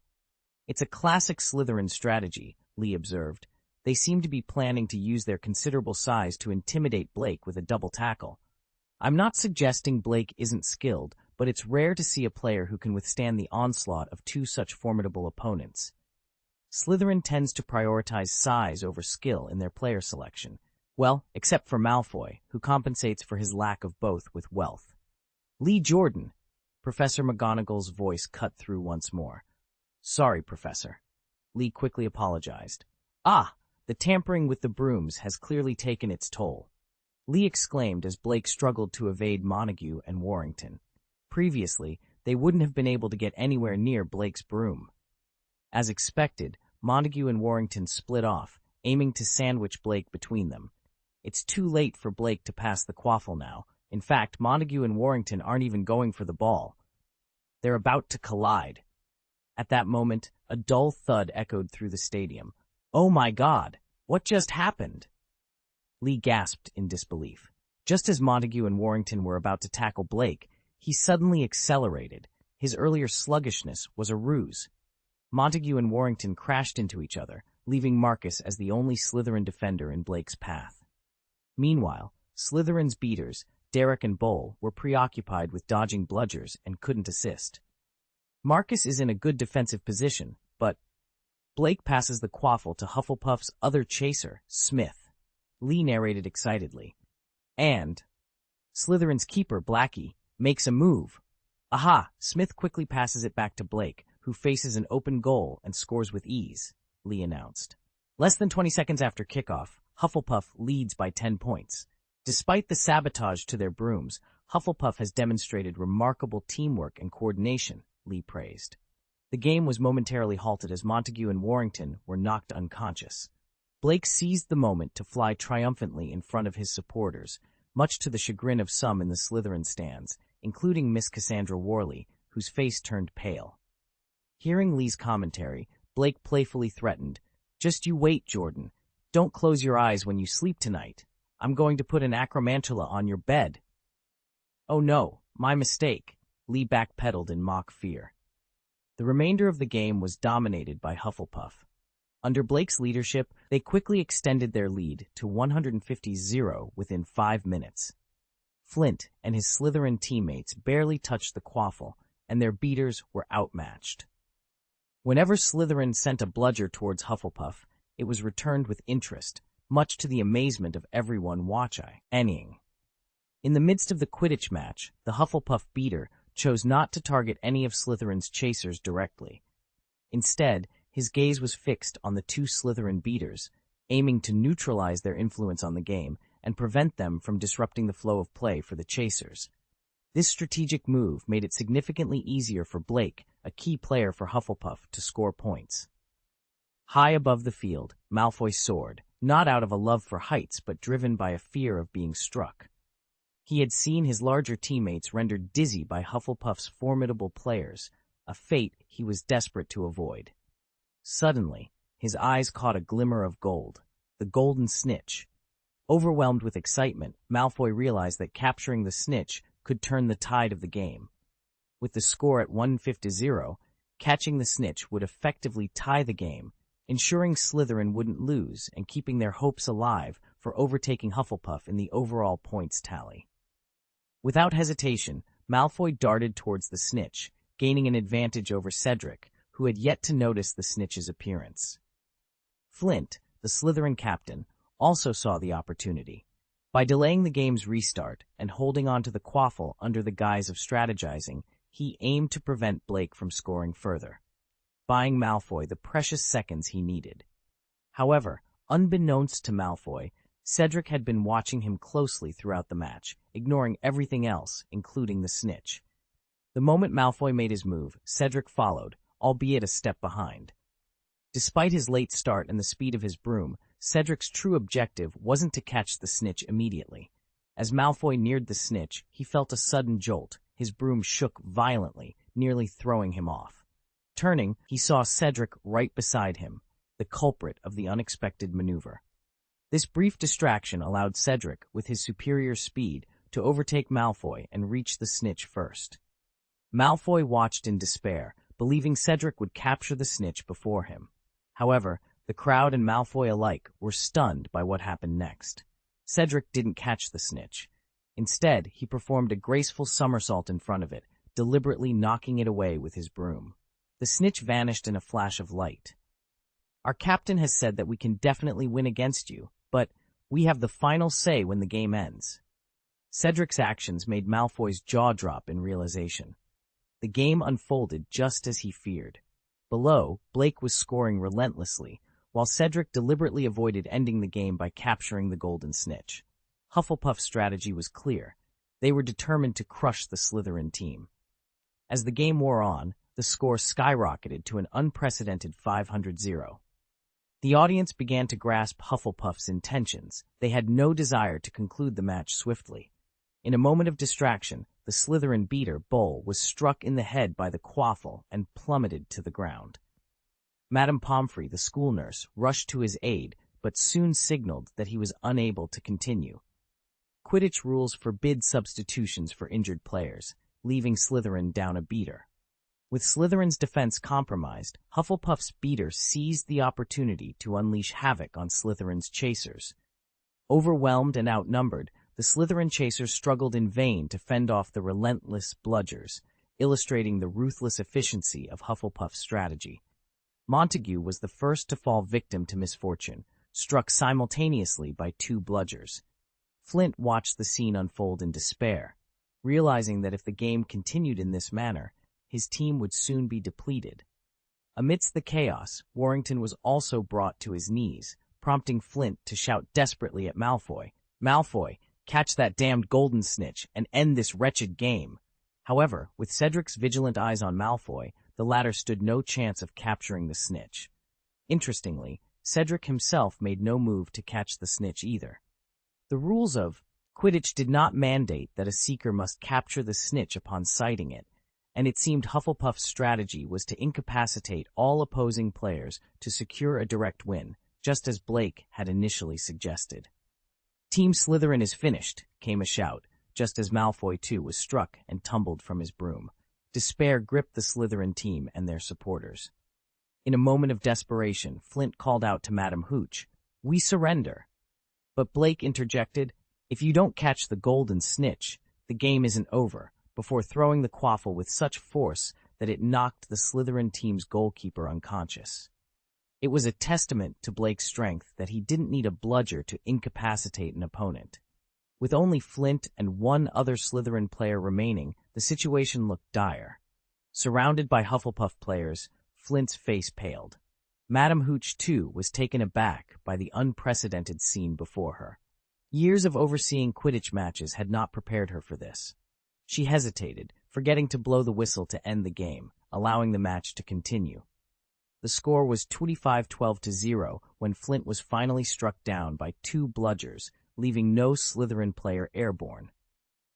As Madam Hooch came to her senses and prepared to end the game, the crowd's cheers caught her attention. Cedric, with a smile, revealed he had caught the golden snitch, bringing the final score to 650-0 in favor of Hufflepuff. Flint, witnessing the score, fainted once more. The Slytherin team's defeat was not just a loss but a humiliation, setting a new record for the largest margin of victory in the history of Hogwarts Quidditch. Post-match, all 7 Slytherin players were admitted to the school hospital, another unfortunate record. Contrary to expectations, the Hufflepuff team, even without a broom advantage, had proven their mettle, with all members, except Blake, showcasing exceptional skill. This victory sent shivers down the spines of the other house teams. Cho Chang approached Blake with a request for gentlemen in future games, causing discomfort among his friends, Hannah and Hermione. Misinterpreting her words, they wondered why she would ask for such a thing in a public setting. Blake later clarified that their aggressive strategy was reserved solely for Slytherin, promising a return to conventional tactics against other teams. This announcement brought relief to many, highlighting the sentiment that while losing a game was acceptable, ending up in the hospital was a price too high to pay. As Cho left, she cast a loving glance at Blake, whose calm exterior belied a quickened heartbeat. Blake couldn't help but acknowledge the allure of Ravenclaw's beauty, her pitiful gaze proving particularly captivating. With the game behind them, Blake and his teammates returned to the locker room, their spirits high and their camaraderie stronger than ever. After taking a shower and changing back into his clothes, Blake emerged from the room to find his friends waiting for him. With a sense of accomplishment, he suggested, "We should celebrate tonight. Are you guys in?" "Thank you, Blake, but I have a potions paper to work on tonight," Hermione replied, her voice dripping with an imitation of Cho Chang's tone, before she turned and walked away. Hannah chimed in, her voice laced with enthusiasm. "Thank you, Blake. I'll help you with the barbecue tonight." Unlike Hermione, Hannah's reluctance to miss out on Blake's feast was genuine. Blake, maintaining a straight face, turned to see Cassandra also mimicking Cho Chang's tone. "What's gotten into all of you?" he asked, puzzled. Cassandra responded with a hint of jest. "What's wrong? You've just handed Slytherin a resounding defeat. It would feel wrong to celebrate with you, so thank you, Blake. Bye." With that, she too made her exit. Cedric, unable to contain himself, remarked, "I've been telling you for a while now, you need to focus." Blake replied earnestly, "Yes, I suppose I should take a leaf out of your book. This is really troubling me." Cedric, momentarily lost in thought about his own single status, couldn't help but feel a twinge of envy. "Actually, I wish I had your kind of troubles." Chapter 345. Blake? Snort. What an old scumbag. In the eyes of the Slytherins, the Ravenclaw team was perceived as a weaker opponent. Perhaps it was the unexpected performance against Hufflepuff in the previous match that cast a long shadow, leading to a change in tactics for the final round against Ravenclaw. Slytherin abandoned their usual strategy of leveraging their physical advantage, inadvertently giving Ravenclaw, a team less adept at brute force, a fighting chance. The The match was surprisingly even, with neither team able to secure a decisive lead. After 30 minutes of intense competition, the score was a close 70-80 in favor of Slytherin. It was at this moment that both teams' seekers, Cho Chang of Ravenclaw and Draco Malfoy of Slytherin, spotted the golden snitch simultaneously. What happened next left the audience in disbelief. Despite the Nimbus 2001's reputation for speed, Cho Chang's silver arrow broom outpaced Malfoy's, allowing her to catch the snitch and secure a stunning victory for Ravenclaw with a final score of 220-80. In the aftermath, Malfoy faced a barrage of criticism from Flint in the locker room, his expression one of utter shock. Unable to bear it any longer, Malfoy retorted, "Shut up, Flint. When have you ever seen a silver arrow outfly a Nimbus 2001? Flint's anger momentarily subsided, partly because Malfoy was a significant benefactor to the team, and partly because Malfoy had a point. Cho Chang's silver arrow wasn't even the latest model, yet it had outperformed the Nimbus 2001. How could that be? As Flint stormed out of the locker room, vowing to report the broomstick for cheating, he encountered an infuriating sight. Cho Chang was thanking Blake for modifying her broom. "Blake, thank you. Thank you for helping me modify the broom," she said shyly. Blake, with a smile, responded, "Friends should help each other. Of course, the little modification was just a small gift." Flint and Malfoy exchanged glances, their discomfort palpable. The mystery was solved, but that only added to their frustration. Blake, catching sight of Flint and the Slytherins, couldn't resist taunting them. "Hey, you didn't expect that, did you? It's still me. Are you surprised?" Flint, barely holding on to his composure, felt an overwhelming urge to punch Blake, but he reminded himself, "Don't be impulsive. You can't beat him." The realization that they were once again outmatched by Blake was a bitter pill to swallow. As the Slytherin team members passed by Blake, trying to contain their anger, Blake collected several bronze treasure chests and a silver treasure chest from them, though he wondered why Malfoy hadn't exploded with rage enough to produce a treasure chest. Unbeknownst to him, Malfoy's fear of Blake had reached a point where anger was no longer his primary emotion.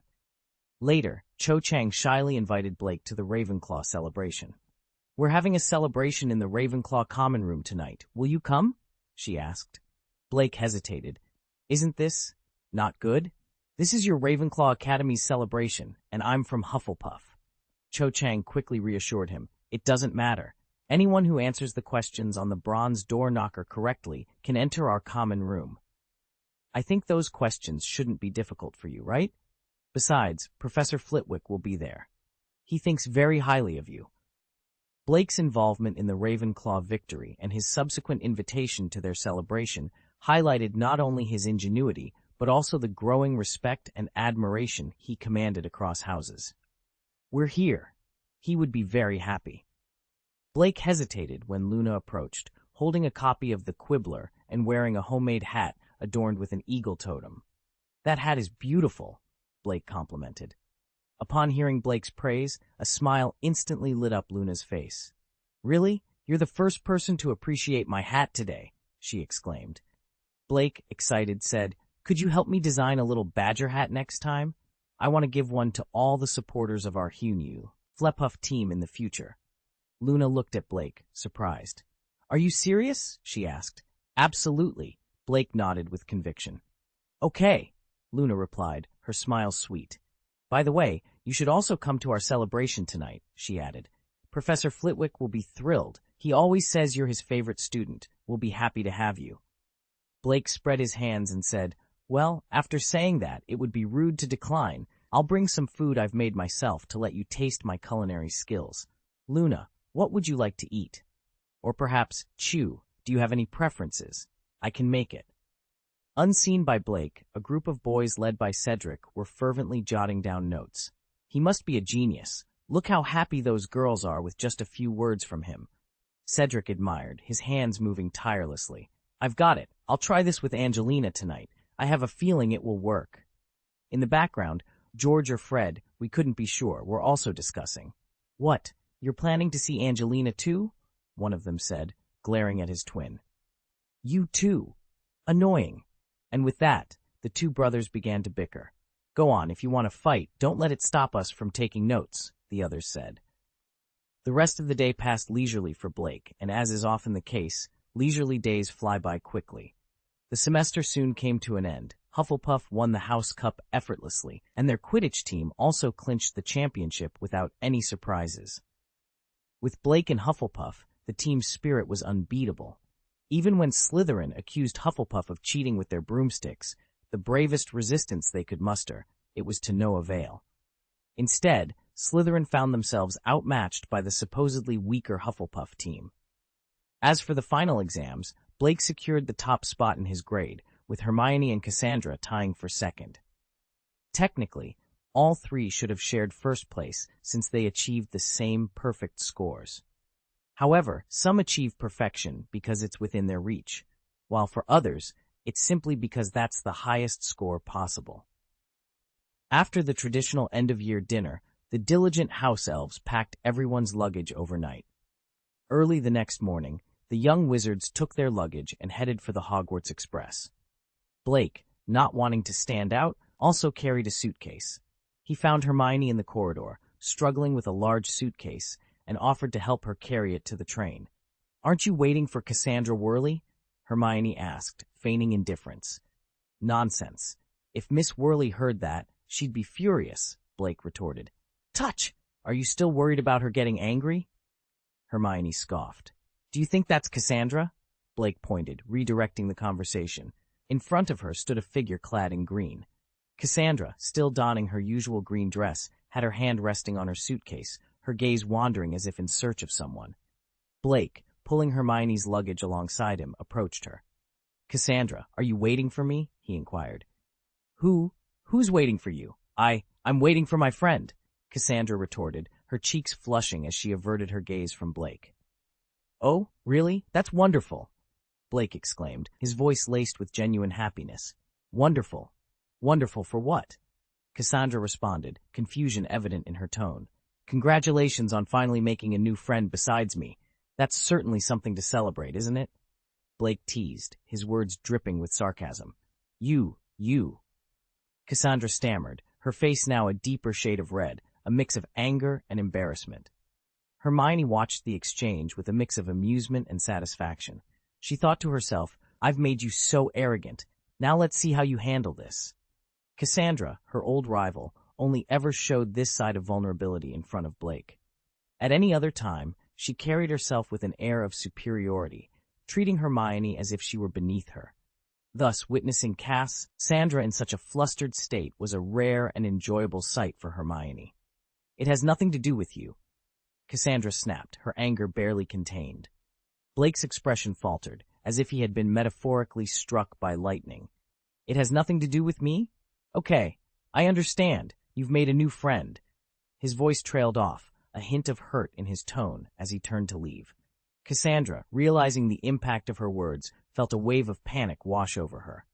"What have I just said? Why did I say that?" She watched helplessly as Blake began to walk away, her heart sinking. That's not what I meant," she stammered, her voice barely above a whisper. Okay, actually, I don't have any new friends.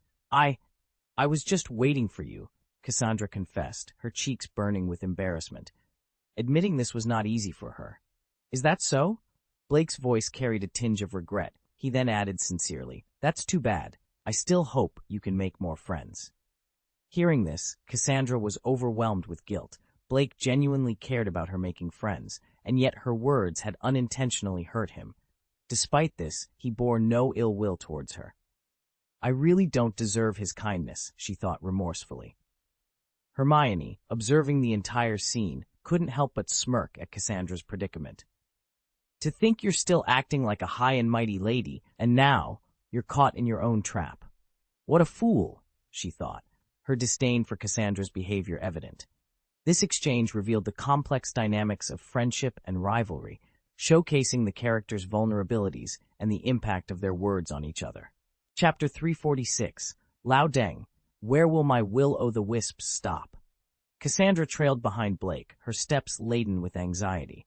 She fretted over the possibility that her impulsive words might have wounded him. Meanwhile, Blake, unfazed by the weight, carried a large suitcase towards the train. The ease with which he hoisted the luggage, as if they were mere plastic bags, caught the attention of Flint and the Slytherin team. Flint's expression soured with regret. Had he known Blake's strength, he would have reconsidered provoking him. Upon boarding the train, Blake located the carriage he had concealed with a touch of magic. With a discreet glance around to ensure no one was watching, he opened the door and stepped inside. The carriage, thanks to his spell, remained empty. Hermione, casting a quick glance at Cassandra by the window, addressed Blake in a seemingly casual tone.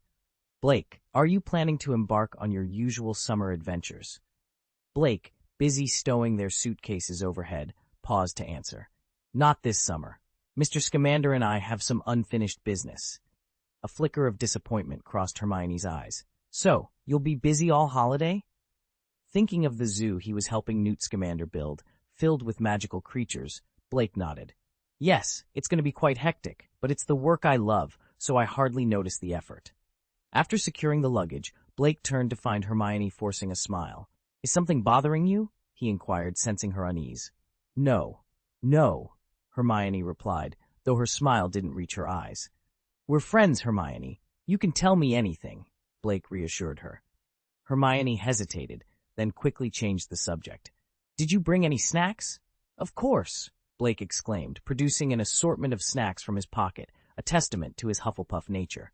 As Hermione sipped her juice, Blake pressed, "Are you sure you're okay?" "I'm fine, really," she insisted.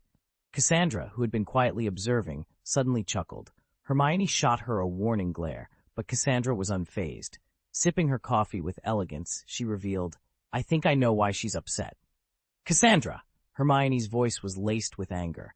The rivalry between them was no secret. Cassandra continued, undeterred. "She's been reading about outdoor adventures. Maybe, Blake, you could invite her along on your holiday excursions."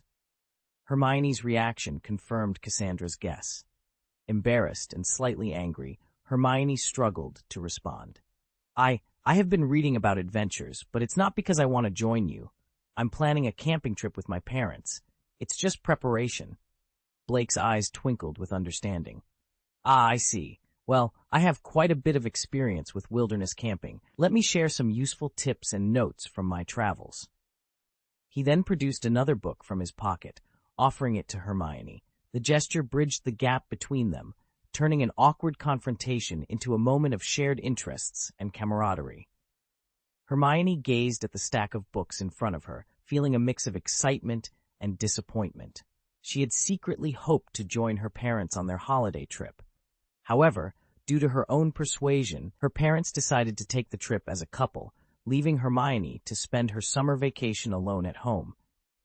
Little did she know, Blake, who usually spent his holidays traveling, had unexpectedly decided to stay home this summer. The realization brought Hermione to the brink of tears. "What kind of camping trip are you going for?" she muttered to herself, trying to mask her disappointment. "Thank you. This means a lot to me," Hermione said, her voice laced with gratitude and a hint of sadness. Cassandra, observing Hermione's emotional state, found the situation amusing, yet felt a pang of sympathy. "I made you laugh at me just now. Is it your turn this time?" Blake, feigning ignorance to Hermione's frustration, casually sipped his coffee, enjoying the rich flavor. Suddenly, a system notification rang in Blake's mind. Depressed mood detected. Congratulations to the host for receiving a silver treasure chest. The unexpected reward made even the bitter coffee taste sweeter to Blake. Cassandra, now a mere observer, realized that Blake was fully aware of Hermione's feelings and was deliberately provoking her for his own amusement. "Oh, you're still learning. Are you being manipulated by this jerk?" Cassandra thought, her mood souring as she pieced together Blake's actions. It dawned on her that Blake, who had been teasing Hermione, had also been toying with her emotions earlier. This realization ignited a spark of anger in Cassandra, especially seeing Blake continue to enjoy the coffee she had poured for him. As emotions ran high, Blake sensed the tension and decided to make a quick escape under the guise of checking out the snack cart. "The snack cart seems to be here. I'll go out to see what's delicious." By the time he finished his sentence, Blake was already on his feet, leaving Cassandra and Hermione to process his sudden departure. "Asshole! Let him run away again!" Hermione exclaimed, her frustration evident. Cassandra, equally annoyed, explained Blake's penchant for playing pranks, making Hermione realize she had been unwittingly caught in his game. "He can't run away," Hermione declared, her determination to confront Blake growing stronger. However, their plans were overshadowed by the news of Sirius Black's escape from Azkaban, causing widespread panic in the wizarding world. Sirius, known as a dangerous criminal and a supporter of Voldemort, posed a significant threat, especially to Harry Potter, who was now under strict protection. This unsettling development meant that the summer would be far from ordinary, with many wizards preferring to keep their children close to home. As the Hogwarts Express arrived, the young wizards eagerly searched for their parents, their minds preoccupied with the news of Sirius Black's escape. Blake, feeling a twinge of discomfort from sitting too long, rubbed his sore waist, pondering the implications of Sirius's escape on their summer plans. Numb from the awkward position, Blake mumbled under his breath as he helped Cassandra and Hermione with their luggage. Cassandra peered out, waving enthusiastically to her parents on the platform, unaware that her efforts were in vain. "Stop waving, you little fool. I've made this carriage invisible. They can't see you," Blake chided gently. "Who are you calling a little idiot?" Cassandra retorted. Perhaps Big Ben would be more appropriate." "Ah! Not there. Don't pinch me," Blake yelped, trying to dodge her playful retaliation. Minutes later, Mr. Worley and Blake stood facing each other, both sporting forced smiles as they exchanged pleasantries. "Thank you for looking after my daughter, Blake," Mr. Worley said, his smile strained. "Cassandra and I are friends. It's only natural for friends to help each other out." "There's no need for thanks," Blake replied, his smile equally insincere. Of course. Friends should indeed help each other. But it seems you have quite a few friends," Mr. Worley remarked, casting a glance at Hermione, who was chatting with her parents nearby, and the other girls who stole glances at Blake from time to time. Not many. They're all dear friends," Blake said modestly, trying to downplay the situation. Mr. Worley struggled to keep his composure. "Actually, having just one true friend is sufficient," he hinted, hoping Blake would catch his drift. "But who can say no to a few more genuine friends?" Blake countered, spreading his hands in a gesture of openness. Mr. Worley's smile faltered. The young man before him was infuriatingly unflappable. If Cassandra hadn't been nearby, talking to his wife, he might have been tempted to draw his wand on Blake. "A person only has one head, so he can only wear one hat, right?" Mr. Worley said, through gritted teeth, trying to make his point. "True, but I prefer to wear several hats, one on top of the other," Blake replied with a grin. Pushing Mr. Worley to the brink of losing his temper. Suddenly, Blake's mood lifted as he received a notification from an unseen source, much to Mr. Worley's annoyance. Blake's smile seemed to mock him further. Determined to keep his daughter away from Blake during the holidays, Mr. Worley concocted a plan for a family trip, hoping to avoid any interaction between Cassandra and Blake. Meanwhile, Blake was surrounded by friends, including Cedric, Bob, Harry, and even the Neville family, who had come to pick up Neville from the station. It was a rare occasion for the Longbottoms, given their health issues, and they expressed their gratitude to Blake for his friendship with Neville. Mr. Worley watched this scene unfold, surprised by the genuine affection and gratitude shown towards Blake by his friends and their families. Despite his reservations about Blake, it was clear that he had a positive impact on those around him. The room was filled with a palpable sense of astonishment as Mrs. Worley gazed at Mrs. Longbottom, her eyes wide with disbelief. "Alice, you're well! How did this happen?" Mrs. Worley and Mrs. Longbottom had a history of friendship, and she was well aware of the tragic fate that had befallen Alice and her husband. Thus, witnessing Alice in good health was nothing short of a shock. Alice responded with a warm smile, her eyes reflecting a deep sense of gratitude. "Yes, I am, thanks to Blake. If it weren't for him, Frank and I would still be languishing in St. Mungo's hospital for magical maladies and injuries." "Wait, Blake cured you?" Mrs. Worley's voice was tinged with incredulity. She couldn't hide her surprise at this revelation. Blake, who had remained silent until now, couldn't help but feel a surge of pride. Although he didn't voice his thoughts, his heart swelled with satisfaction. The more astonished they were, the more it affirmed the value of his abilities. He thought to himself, somewhat humorously, that their shock was like a treasure chest to him, one that affirmed his unique talents. He also couldn't resist adding a playful thought. If ever there came a day when he met an untimely end, it would undoubtedly be because something had gone terribly wrong. Chapter 347. A Visit to Blake's House. 10 minutes had passed, and to the astonishment of everyone present, Blake had once again amassed a considerable number of treasure chests. It was clear that he wouldn't have to worry about a shortage of rare materials for the entirety of the next summer vacation. After exchanging another round of pleasantries, the young wizards began to depart with their parents, each wearing a happy smile. The holiday had officially begun, bringing joy to all. Well, almost all. Harry Potter's expression soured at the sight of his Uncle Vernon and Aunt Petunia waiting by the car, their discomfort palpable amidst the crowd of uniquely dressed wizards. Despite their less-than-kind treatment of Harry, they had come to pick him up, fulfilling their obligation without letting him suffer from hunger. Blake, having the convenience of teleportation at his disposal, was in no rush.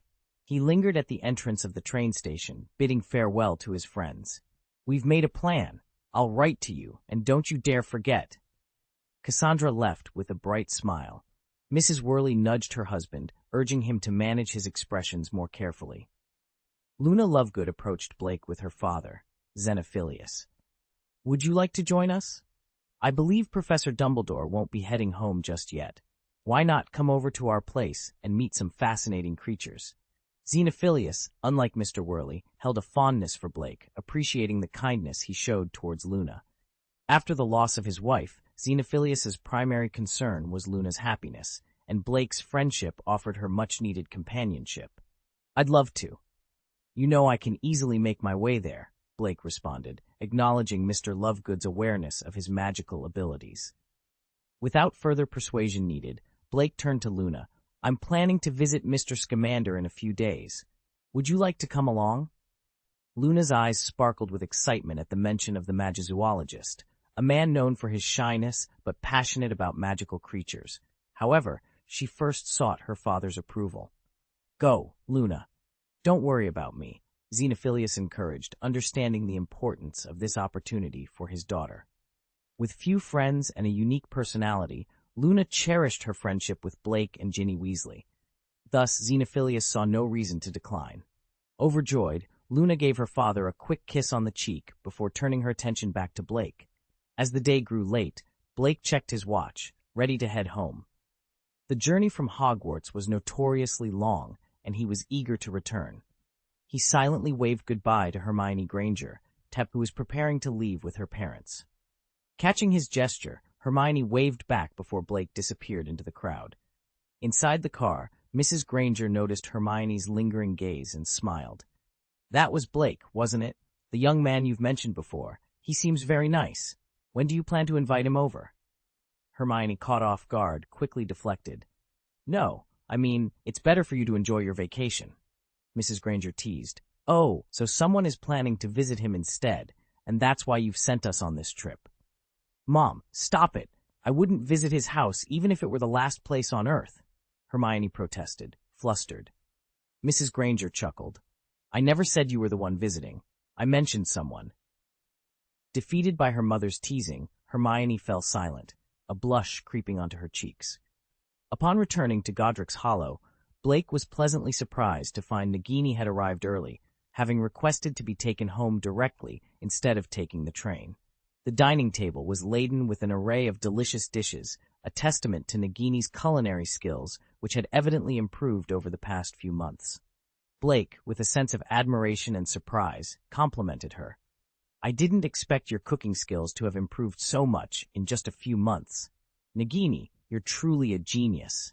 Nagini, wearing a proud smile, humbly attributed her success to Blake's guidance, suggesting that he focus on greater tasks while she handles the cooking. Blake, however, disagreed, emphasizing the importance of a delicious meal and its value, regardless of one's achievements. The table, filled with enough food to feed 4 or 5 people, was soon cleared by just the two of them, highlighting their extraordinary physiques. After the meal, as Nagini began clearing the dishes, Blake offered to help, but was instead served a cup of black tea and some desserts. Sitting aside, sipping his tea, Blake couldn't shake off a feeling of guilt for not contributing to the household chores. In an attempt to change the subject, Blake inquired about Nagini's plans for the holiday. Nagini, content with her current life, expressed no particular desires.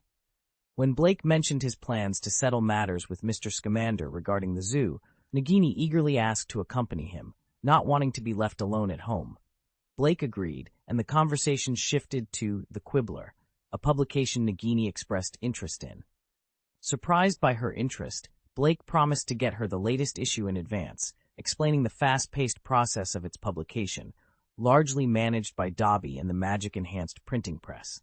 Nagini, excited, reached out for the new issue, leading to a humorous moment where Blake momentarily forgot he had promised to get it for her in advance. With a quick magical gesture, Blake summoned a dimensional gate from which the sounds of the bustling printing press could be heard, indicating his intention to fulfill his promise to Nagini. This moment between Blake and Nagini not only showcased their deep bond and mutual care, but also highlighted the magical conveniences that enriched their daily lives. At the gate, Blake called out, "Dobby, are you there?" "Yes, sir. Dobby is here," came Dobby's high-pitched voice from behind the door. "Blake, are you coming here now?" a voice suddenly asked from the side. Blake widened the dimensional door and saw Luna stepping down from a wooden box that held copies of The Quibbler. She clutched the latest issue in her hands, clearly having been engrossed in reading it moments before. "Huh? Luna, I thought you went home tonight?" "Well, my dad remembered he needed the magazine, and I wanted to read the latest issue, so I came to the magazine's office. This place is almost like a second home to us. If it weren't for the belongings my mother left at home, my dad would have moved here," Luna explained, her gaze curiously fixed on Blake. "Can I come over?" she asked. "Of course," Blake replied, enlarging the dimensional gate to its normal size. Luna stepped through, still holding her copy of The Quibbler. Dobby, with his large eyes reminiscent of tennis balls, looked at Blake with respect, awaiting his commands. "Dobby, could you fetch me a new copy of The Quibbler?" Blake requested. "Of course, sir." Dobby hurried to a printing press that conveniently spat out a fresh copy of The Quibbler, which he promptly delivered to Blake. Knowing Blake desired the latest issue, Dobby had fetched it without hesitation. When Blake received the magazine, he could still feel the warmth from the printing press. He handed The Quibbler to Nagini. "Dobby, from now on, could I ask a favor of you?" Blake inquired. "Sir, you're too kind. To think you'd ask Dobby for a favor. Dobby is overwhelmed," Dobby exclaimed, visibly moved. "Serving the master is Dobby's greatest joy," Dobby declared earnestly. "It's a small request, really," Blake reassured him, gesturing towards Nagini. "This is Nagini, my sister. Could you ensure she receives a copy whenever a new issue is released?" Dobby nodded enthusiastically. "Of course, sir. Delivering items is Dobby's specialty. Rest assured, no matter where Miss Nagini is, Dobby can use apparition to deliver the magazine directly to her." Holding the warm magazine, Nagini felt a surge of warmth in her heart. Blake's thoughtful gesture made her realize the depth of their familial bond. She smiled, caressing the feeling of belonging. "Sir, if you need anything else, just call for Dobby," Dobby offered respectfully. Blake smiled in agreement. "Thank you, Dobby." Dobby, pleased with the acknowledgement, returned to his duties at the printing press. Meanwhile, Baker, another house elf of Blake's, voiced his concern from behind the sofa, worried that Blake preferred Dobby's assistance over his. "Actually, if the young master needs anything, Baker can do it too," he said, his voice tinged with sadness. Blake reassured him, "You've already done a great job helping Miss Nagini with the meal earlier. Well done, Baker." Relieved by Blake's words, Baker burst into tears, fearing he had fallen out of favor. Baker thought the young master didn't need him anymore.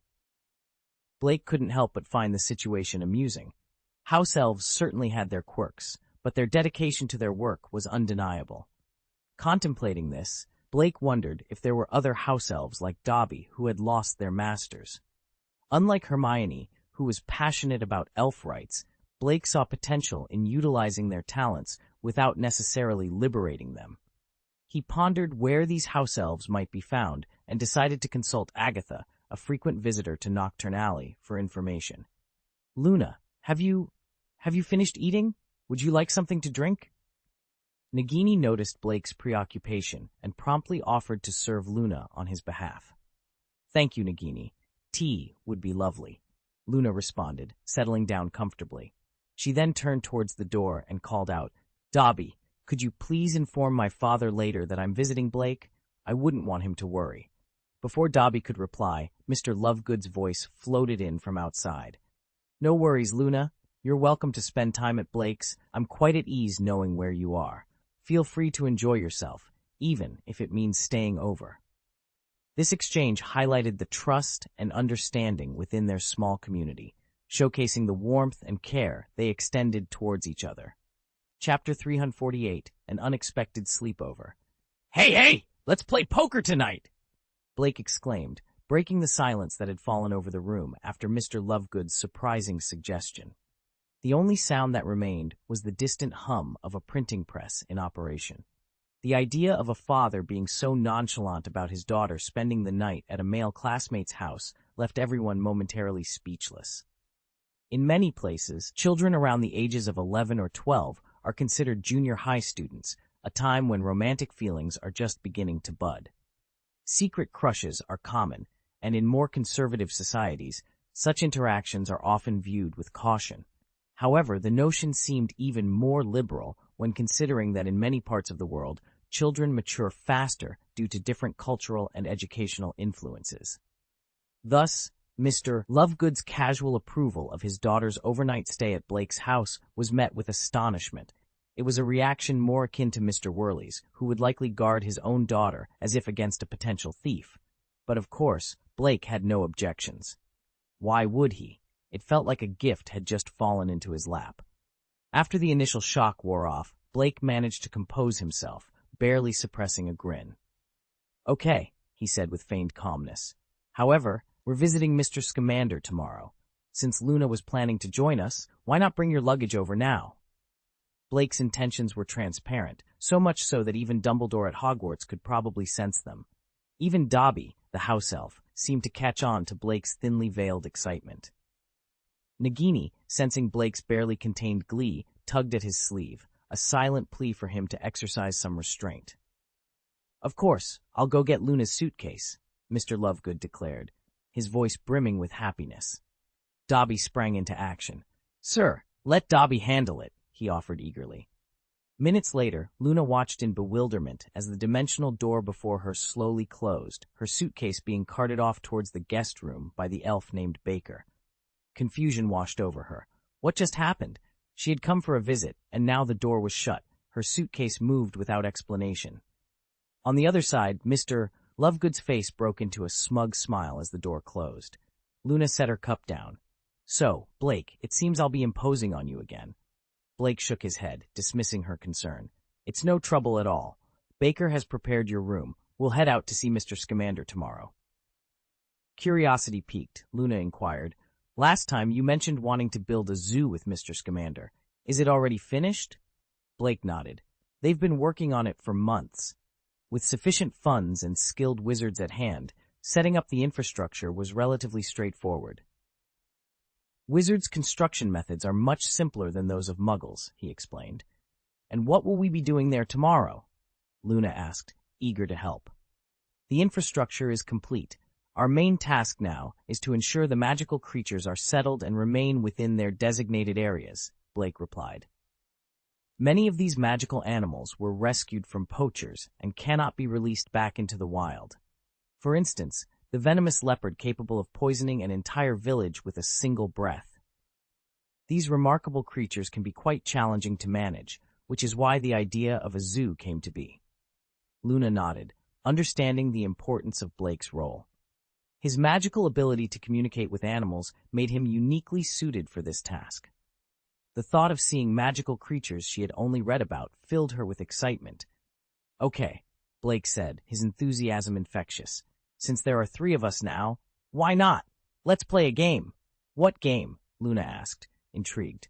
Blake revealed a brand new deck of playing cards with a flourish. "Let's play poker." The next morning, Luna awoke in a comfortable, dry bed, the sunlight streaming through the window and warming the foot of her bed. The card game, Landlord, that Blake had introduced the night before had been incredibly engaging. Despite ending up with her face covered in sticky notes from her losses, the experience was thoroughly enjoyable. Luna couldn't help but feel a sense of nostalgia lingering within her.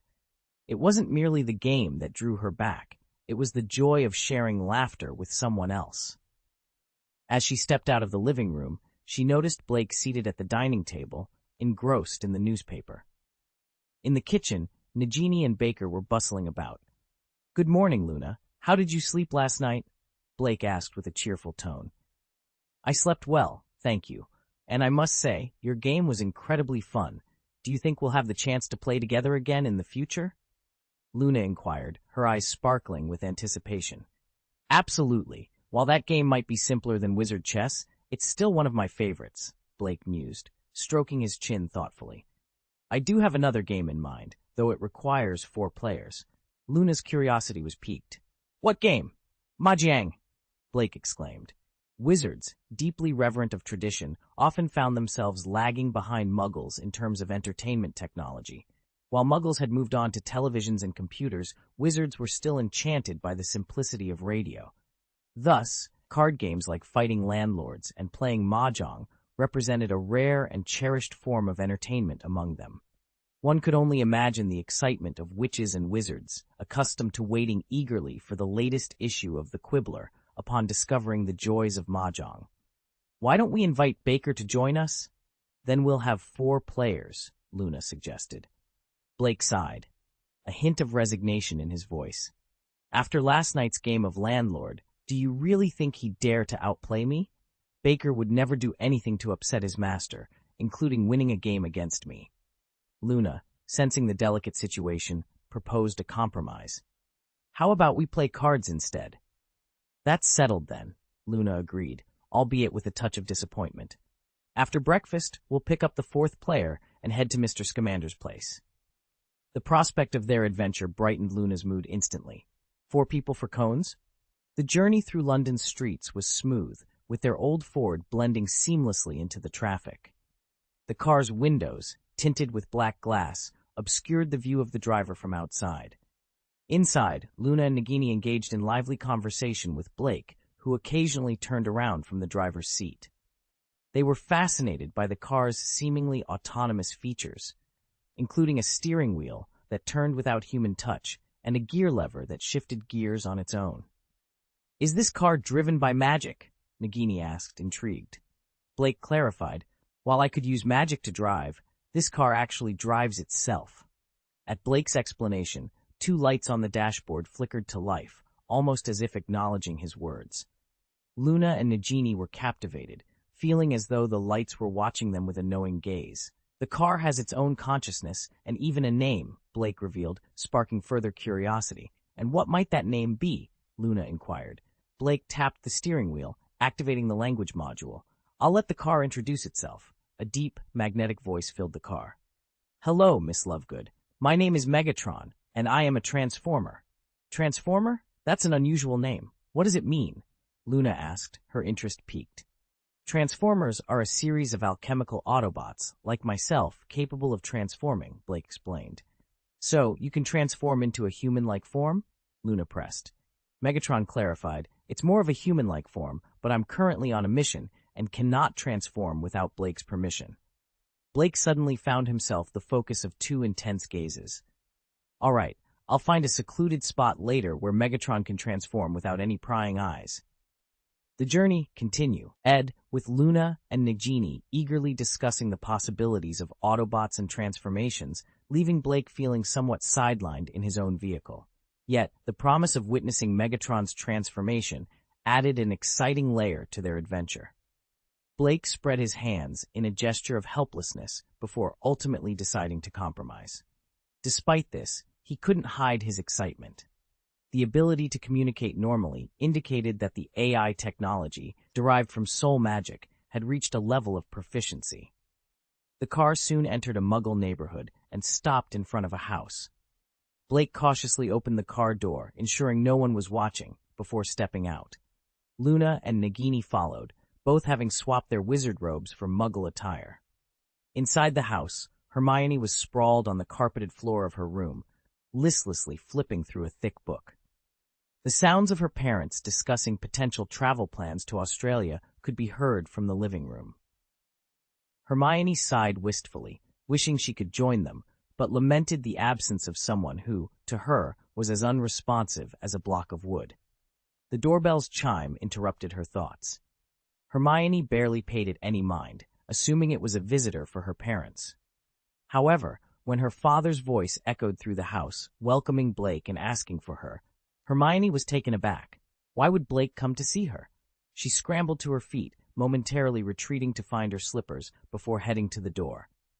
Her mother, with a knowing smile, greeted her. "Blake is here?" Hermione asked, to which her mother affirmed. Despite her mother's suggestion to change out of her pajamas, Hermione was already darting towards her closet, driven by a mix of curiosity and eagerness.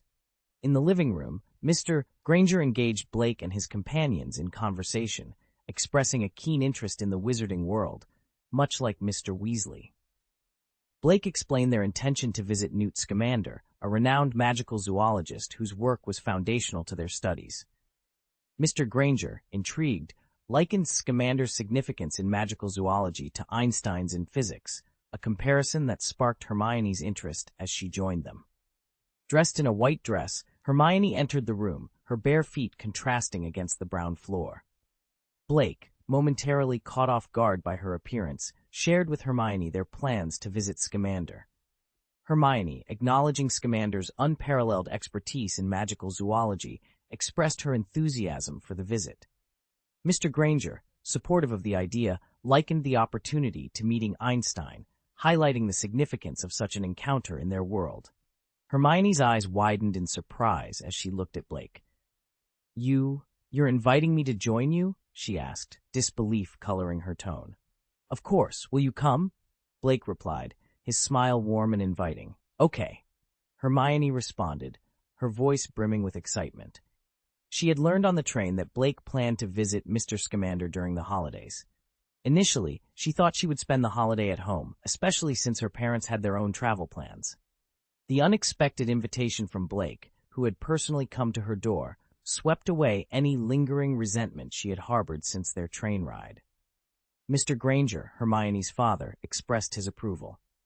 "I have no objections. Since her mother and I will be traveling, leaving Hermione alone at home, I was somewhat concerned, but knowing she'll be with you, Blake, puts my mind at ease."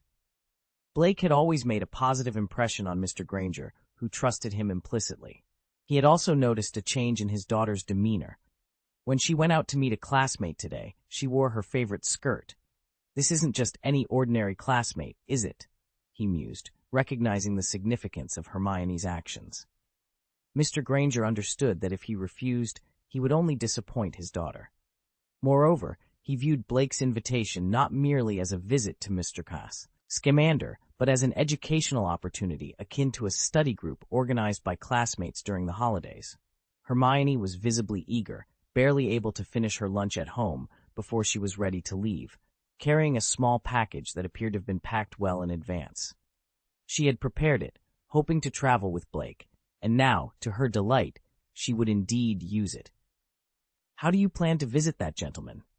Do you need me to drive you?" Mr. Granger inquired, curiosity evident in his voice. "Oh no, thank you. We have a ride arranged," Blake replied, gesturing toward a car approaching in the distance. "A car? Do wizards usually travel this way?" Mr. Granger asked, intrigued. "Actually, we take the train to school," Blake answered with a playful wink, reminding Mr. Granger of the magical means of transportation they often used. Mr. Granger chuckled, momentarily forgetting the magical world's peculiarities. He glanced at the driver's seat, but the car's tinted windows obscured his view of the driver. "Hello, my name is William, and I am the driver for the Green family," a voice announced from the car, breaking the brief silence. The interaction was light-hearted and filled with a sense of adventure, setting the stage for Hermione and Blake's journey to visit Mr. Scamander under the watchful and approving eye of Mr. Granger. Chapter 49. The Curious Case of William and the Engine Oil. "Ah, hello, Mr. William," Mr. Granger greeted, albeit with a hint of confusion. He had initially thought it rude for the driver, William, to converse without rolling down the window. Yet, considering the cultural disparities between the wizarding and muggle worlds, he chalked it up to a peculiar wizarding habit. Just as he was settling into this notion, the driver's cab window slid open, revealing a cool, middle-aged man adorned with a round hat and black sunglasses, seated confidently at the wheel. Nagini and Luna were taken aback. Who was this mysterious man? Moments ago, the driver's seat had been empty. "Sorry, this car is a bit old, and the windows can be temperamental," William explained, his tone apologetic. Mr. Granger's misunderstanding cleared instantly. It wasn't a matter of rudeness or cultural differences after all. The car's window mechanism was simply malfunctioning. Given the Ford's aged appearance, it wasn't surprising that it had its quirks. Hermione remained silent, her mind racing. The car seemed increasingly familiar to her. Could this be the same Autobot that had once aimed its weapon at her and Cassandra in the Room of Requirement? The peeling paint was unmistakably the same. She marveled at the revelation that the formidable Autobot could transform back into a car. Observing the situation, Mr. Granger fetched an open bottle of motor oil from the nearby garage. "These old machines can be finicky," he remarked, "but often it's not a malfunction, just a bit of rust. A little oil can do wonders." Accepting the oil, William appeared puzzled, evidently unfamiliar with engine oil. Upon opening the bottle and taking a whiff, he commented, "It smells quite pleasant." Really?" Mr. Granger, now somewhat accustomed to the eccentricities of wizards, wasn't entirely surprised. Understanding the Muggle world was clearly not a wizard's forte, yet here was William, capable of driving, which Mr. Granger found impressive. He recalled a previous encounter with a wizard named Weasley, who had been baffled by a rubber duck. "May I have it?" William asked, holding up the engine oil. "Of course, it was intended for you," Mr. Granger replied, nodding. "Ah, thank you so much. You are indeed a generous gentleman," William expressed his gratitude. "It's nothing, just an almost empty bottle of engine oil," Mr. Granger responded, finding himself quite fond of William. A wizard who could drive was a rare sight indeed. "Thanks again," William said, turning to Blake. Blake nodded. "Let's head out. Mr. Granger, please rest assured we'll take good care of Hermione." Mr. Granger felt a wave of relief hearing Blake say "we" instead of "I." It wasn't just one person. Hermione was with a group, a holiday study group no less. "Be careful on the road," Mr. and Mrs. Granger called out, waving as Hermione and the others climbed into the car. William tipped his hat in farewell before the black car window rose once more. The old blue Ford rumbled to life and slowly vanished around the street corner. Inside the car, Nagini and Luna eyed William with curiosity. Everyone was eager to uncover the origins of this enigmatic man.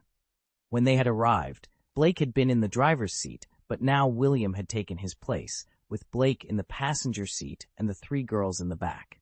Despite the Ford's slight modifications, the interior wasn't overly spacious, yet it comfortably accommodated them all. What's going on?" Hermione inquired, noticing Nagini and Luna's intrigued stares at William. "Sorry, Blake mentioned you preferred to keep my presence under wraps. I suppose if someone saw me suddenly—" William trailed off, leaving the sentence hanging as they all pondered the implications of his mysterious appearance and the curious incident with the engine oil. Seeing the car drive without a driver could certainly cause a stir, and as William, better known as Megatron, spoke, his form disintegrated into small pieces, vanishing from the driver's seat. This startling transformation caused the girls to gasp in shock. Blake, seated in the passenger seat, commended softly, "Well done, Megatron. You're a quick learner." "Indeed, I've learned much recently. I just hope my impulsive actions haven't caused you any inconvenience." Megatron's voice filled the car, emanating from everywhere and nowhere at once. "Mimicry? Can someone please explain what's happening?" Hermione was brimming with questions. "I owe you an apology, Miss Granger," Megatron's voice continued, filled with a tone of regret. "The last time we met, I didn't intend to threaten you with a weapon. I had just been created, and my primary instinct was to protect Blake. I mistakenly believed that any creature approaching him could be a threat. I realize now how foolish that was. I promise to never act so recklessly again," Megatron assured. Hermione was taken aback. The voice belonged to the Autobot who had previously aimed a gun at her and Cassandra. But how could this mechanical being not only speak, but also express remorse? While Hermione struggled to wrap her head around the situation, Nagini and Luna, though unfamiliar with the previous encounter, sensed the significance of the conversation. Blake watched with pride. The AI, or rather, the new soul, I've nurtured, has an impressive ability to learn. It has drawn conclusions and evolved based on its own experiences, beyond what I've explicitly taught. He had always considered this soul, from the moment of its creation, as a younger brother, ensuring its loyalty and affection were beyond question. More importantly, Blake knew a secret he hadn't shared with Megatron. Should Blake perish, the souls he created with his magic would also fade away. This was a natural law of magic, where most spells cast by a wizard would cease upon their death, except those meant to last permanently. Pulled back from his thoughts by Hermione's acceptance of Megatron's apology, Blake was pleased to see the misunderstanding resolved. Hermione, ever curious, pressed Blake for details. Did you create Megatron? Not just the car, but him? In a manner of speaking, yes, Blake admitted, though he hesitated to delve into the complexities of his achievement. How did you manage that? Hermione was astounded. Blake had essentially created a new form of intelligent life, a feat that seemed beyond human capability. It's complicated, Hermione. The knowledge involved is quite profound, Blake explained, hinting at his accidental discovery of soul magic during his research aimed at helping the Longbottoms. This revelation only deepened Hermione's fascination and respect for Blake's magical prowess, leaving her eager to learn more about the mysterious and powerful magic he wielded. Explaining soul magic to Hermione and the others was akin to a physics professor trying to simplify complex theories for a young child. The depth of the subject matter made it nearly impossible for Blake to convey the intricacies of soul magic. Hermione, ever the believer in the pursuit of knowledge, accepted this with a mix of awe and silence, recognizing the gravity of creating a soul and needing time to process the revelation. Luna, her curiosity piqued by the self-steering wheel, addressed the invisible speaker. Mr. Megatron, why don't you use mimicry? It's odd hearing you without seeing anyone. Mimicry is possible, but I require permission, Megatron responded. Blake nodded in agreement. You have my permission. With a flurry of motion, fragments scattered across the seats began to coalesce, and William, who had vanished moments before, reappeared in the driver's seat, gripping the wheel and nodding towards the three girls. As you wish.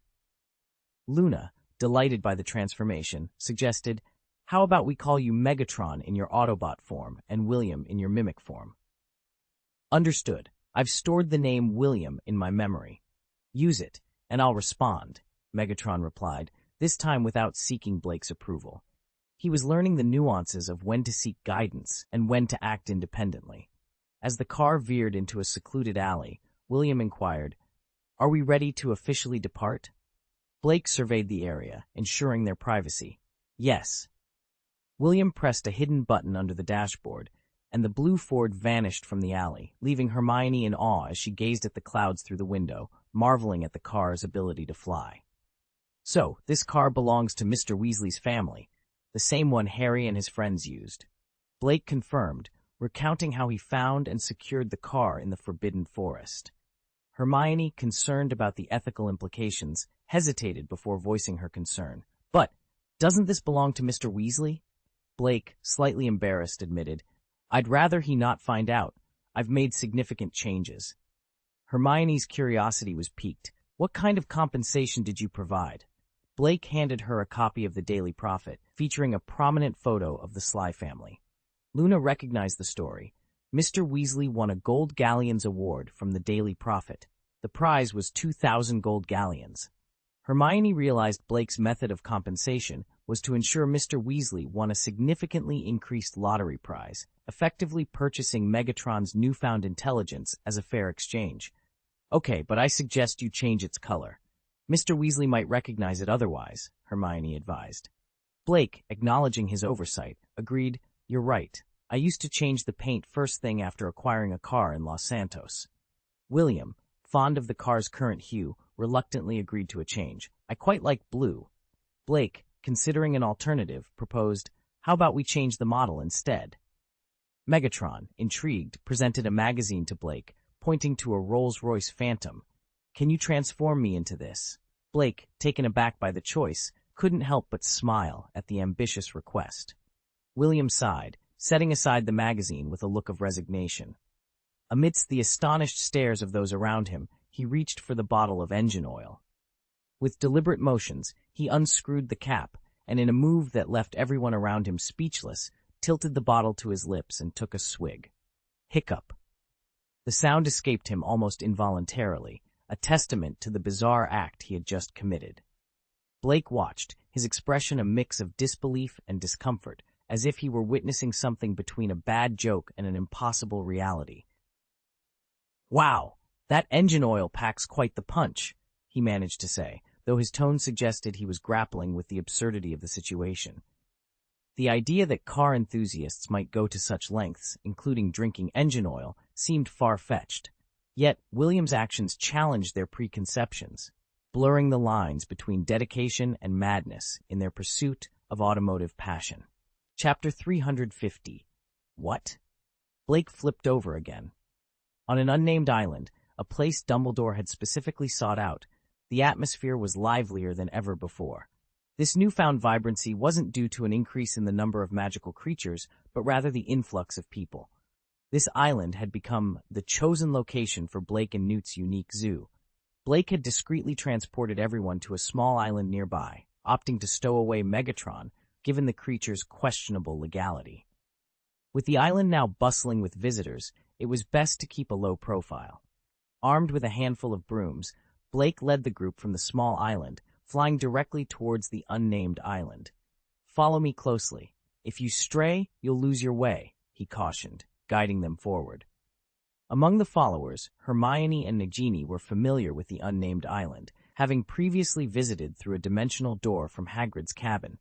However, this was their first experience approaching it from the outside, the traditional way, unlike Blake's usual method. Luna, gazing at the endless sea ahead, harbored doubts.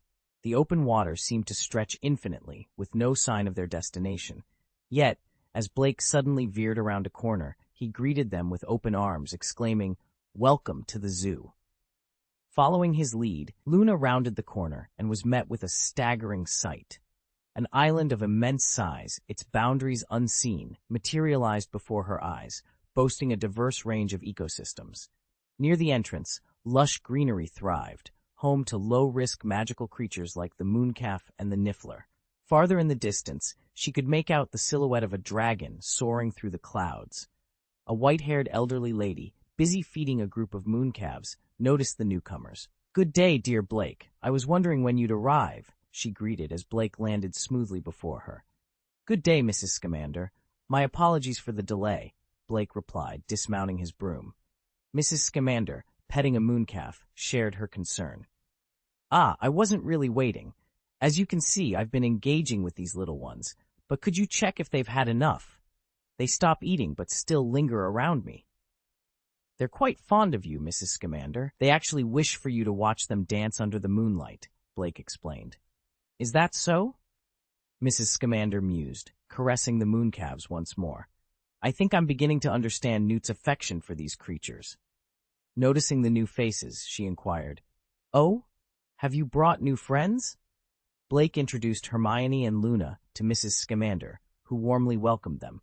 "You can just call me Tina," she offered with a smile, then playfully remarked to Blake, "Such adorable girls. Why do I get the impression all your friends are charming young ladies?" Blake maintained his smile, ignoring Hermione's sharp glare. "Well, it seems boys aren't too keen on hanging out with me," he joked, a statement rooted in truth. In the past, Blake's company often included several girls, a sight that might have deterred other boys. This chapter not only introduces a new setting, but also deepens the relationships between the characters, showcasing their interactions and the dynamics within their group. The unnamed island, with its diverse habitats and magical creatures, serves as a backdrop for these developments, hinting at future adventures and discoveries. Blake's popularity among his peers had begun to wane, with many becoming less inclined to spend time with him. However, Bob, a large and black figure who had chosen to befriend Blake, displayed a keen sense of timing, making himself scarce whenever Blake opted to play with the girls, much like the other boys did. Okay, let's head back. I've just made a bunch of puffs that I think you'll enjoy, Mrs. Scamander was saying when a commotion not too far off interrupted her. The sounds of trees crashing to the ground and people shouting were unmistakable. That voice sounds familiar, Blake remarked. Kay sting a glance at Mrs. Scamander, who looked somewhat troubled. Newt, you promised, she shouted toward the source of the noise. No, stop!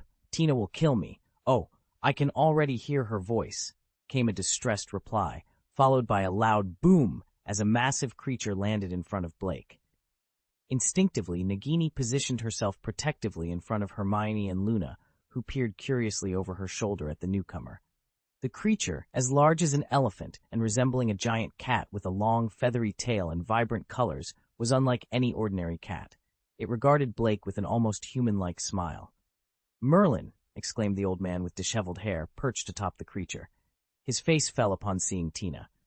Long time no see, Mr. Scamander, and Mr. Zuowu, Blake greeted, reaching out to pat Zuowu's massive head. Ah, Blake, now I understand why this fellow suddenly ran here, Newt began, realizing the creature had been drawn by Blake's presence. It turns out it was your scent.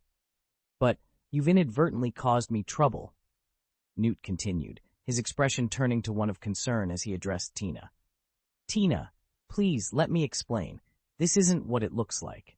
Newt's attempt to clarify the situation was cut short by Tina's interjection. I remember our conversation. When you're older, the care of these large magical creatures should be passed on to the younger generation. Yes, we did talk about that, Newt conceded, dismounting from Zuowu's back. Especially, did I not emphasize that you're not to ride these dangerous sacred animals? What if you were to fall? Have you ever considered my feelings? Do you know how worried I am about you? Tina's voice was tinged with frustration. Listen to my explanation, Tina. I wasn't actually riding.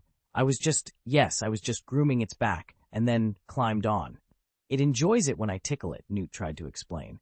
So you're saying you were merely tickling it, and then it caught Blake's scent and brought you here? Tina asked, skepticism evident in her tone. Newt's eyes brightened. Yes, exactly. Tina, that's the reason. However, his relief was short-lived. Do you really think I believe that? Tina sighed, her patience wearing thin. Forget it. I couldn't control you before, and now, I don't even want to try anymore. I'm too tired to...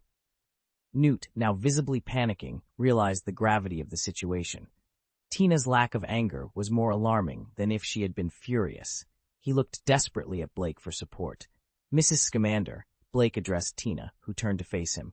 Newt, hopeful that Blake would defend him, was taken aback by Blake's next words. I believe Mr. Scamander. Newt has indeed made a mistake. You shouldn't just let it slide. Well, I have a suggestion on how you might better manage him. Before Blake could finish, a smile spread across Tina's face. Really? Wonderful.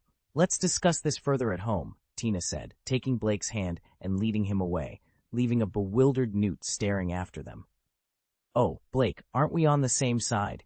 Newt's initial betrayal turned into confusion as Blake glanced back, smiling reassuringly. Newt's anxiety eased, realizing that Blake still had his back. Newt seemed to find solace in the thought that Dumbledore was on his side, likely trying to help him persuade Tina. This realization brought him a sense of relief. Along the way, Hermione and Luna observed their surroundings with keen interest, enchanted by the magical creatures that roamed freely, unafraid of humans. It felt like they had stumbled upon a paradise. Hermione had initially expected Newt Scamander to be a stern, elderly figure, but found him to be surprisingly approachable and kind. As they walked, Newt enthusiastically shared information about the magical creatures they encountered, detailing their habits and preferences. Luna remarked that Newt, usually reserved and shy, became animated and talkative when discussing magical creatures. Newt explained his philosophy on not confining these creatures to cages, likening such an act to the behavior of poachers. Instead, he used magic to create distinct habitats on the island, tailoring each environment to suit the needs of the different species. While acknowledging that these spaces were still limited, he took comfort in the fact that the creatures were safe from natural predators. Hermione inquired about the measures taken to protect against dangerous magical creatures.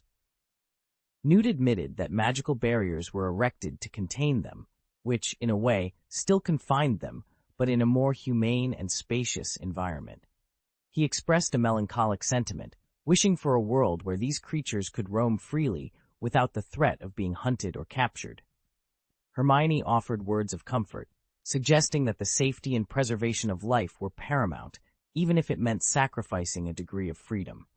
Newt appreciated her perspective, thanking her for her insight. During their exploration, Luna spotted a bent-horned Snorlax enjoying the shade under a tree and rushed over with joy.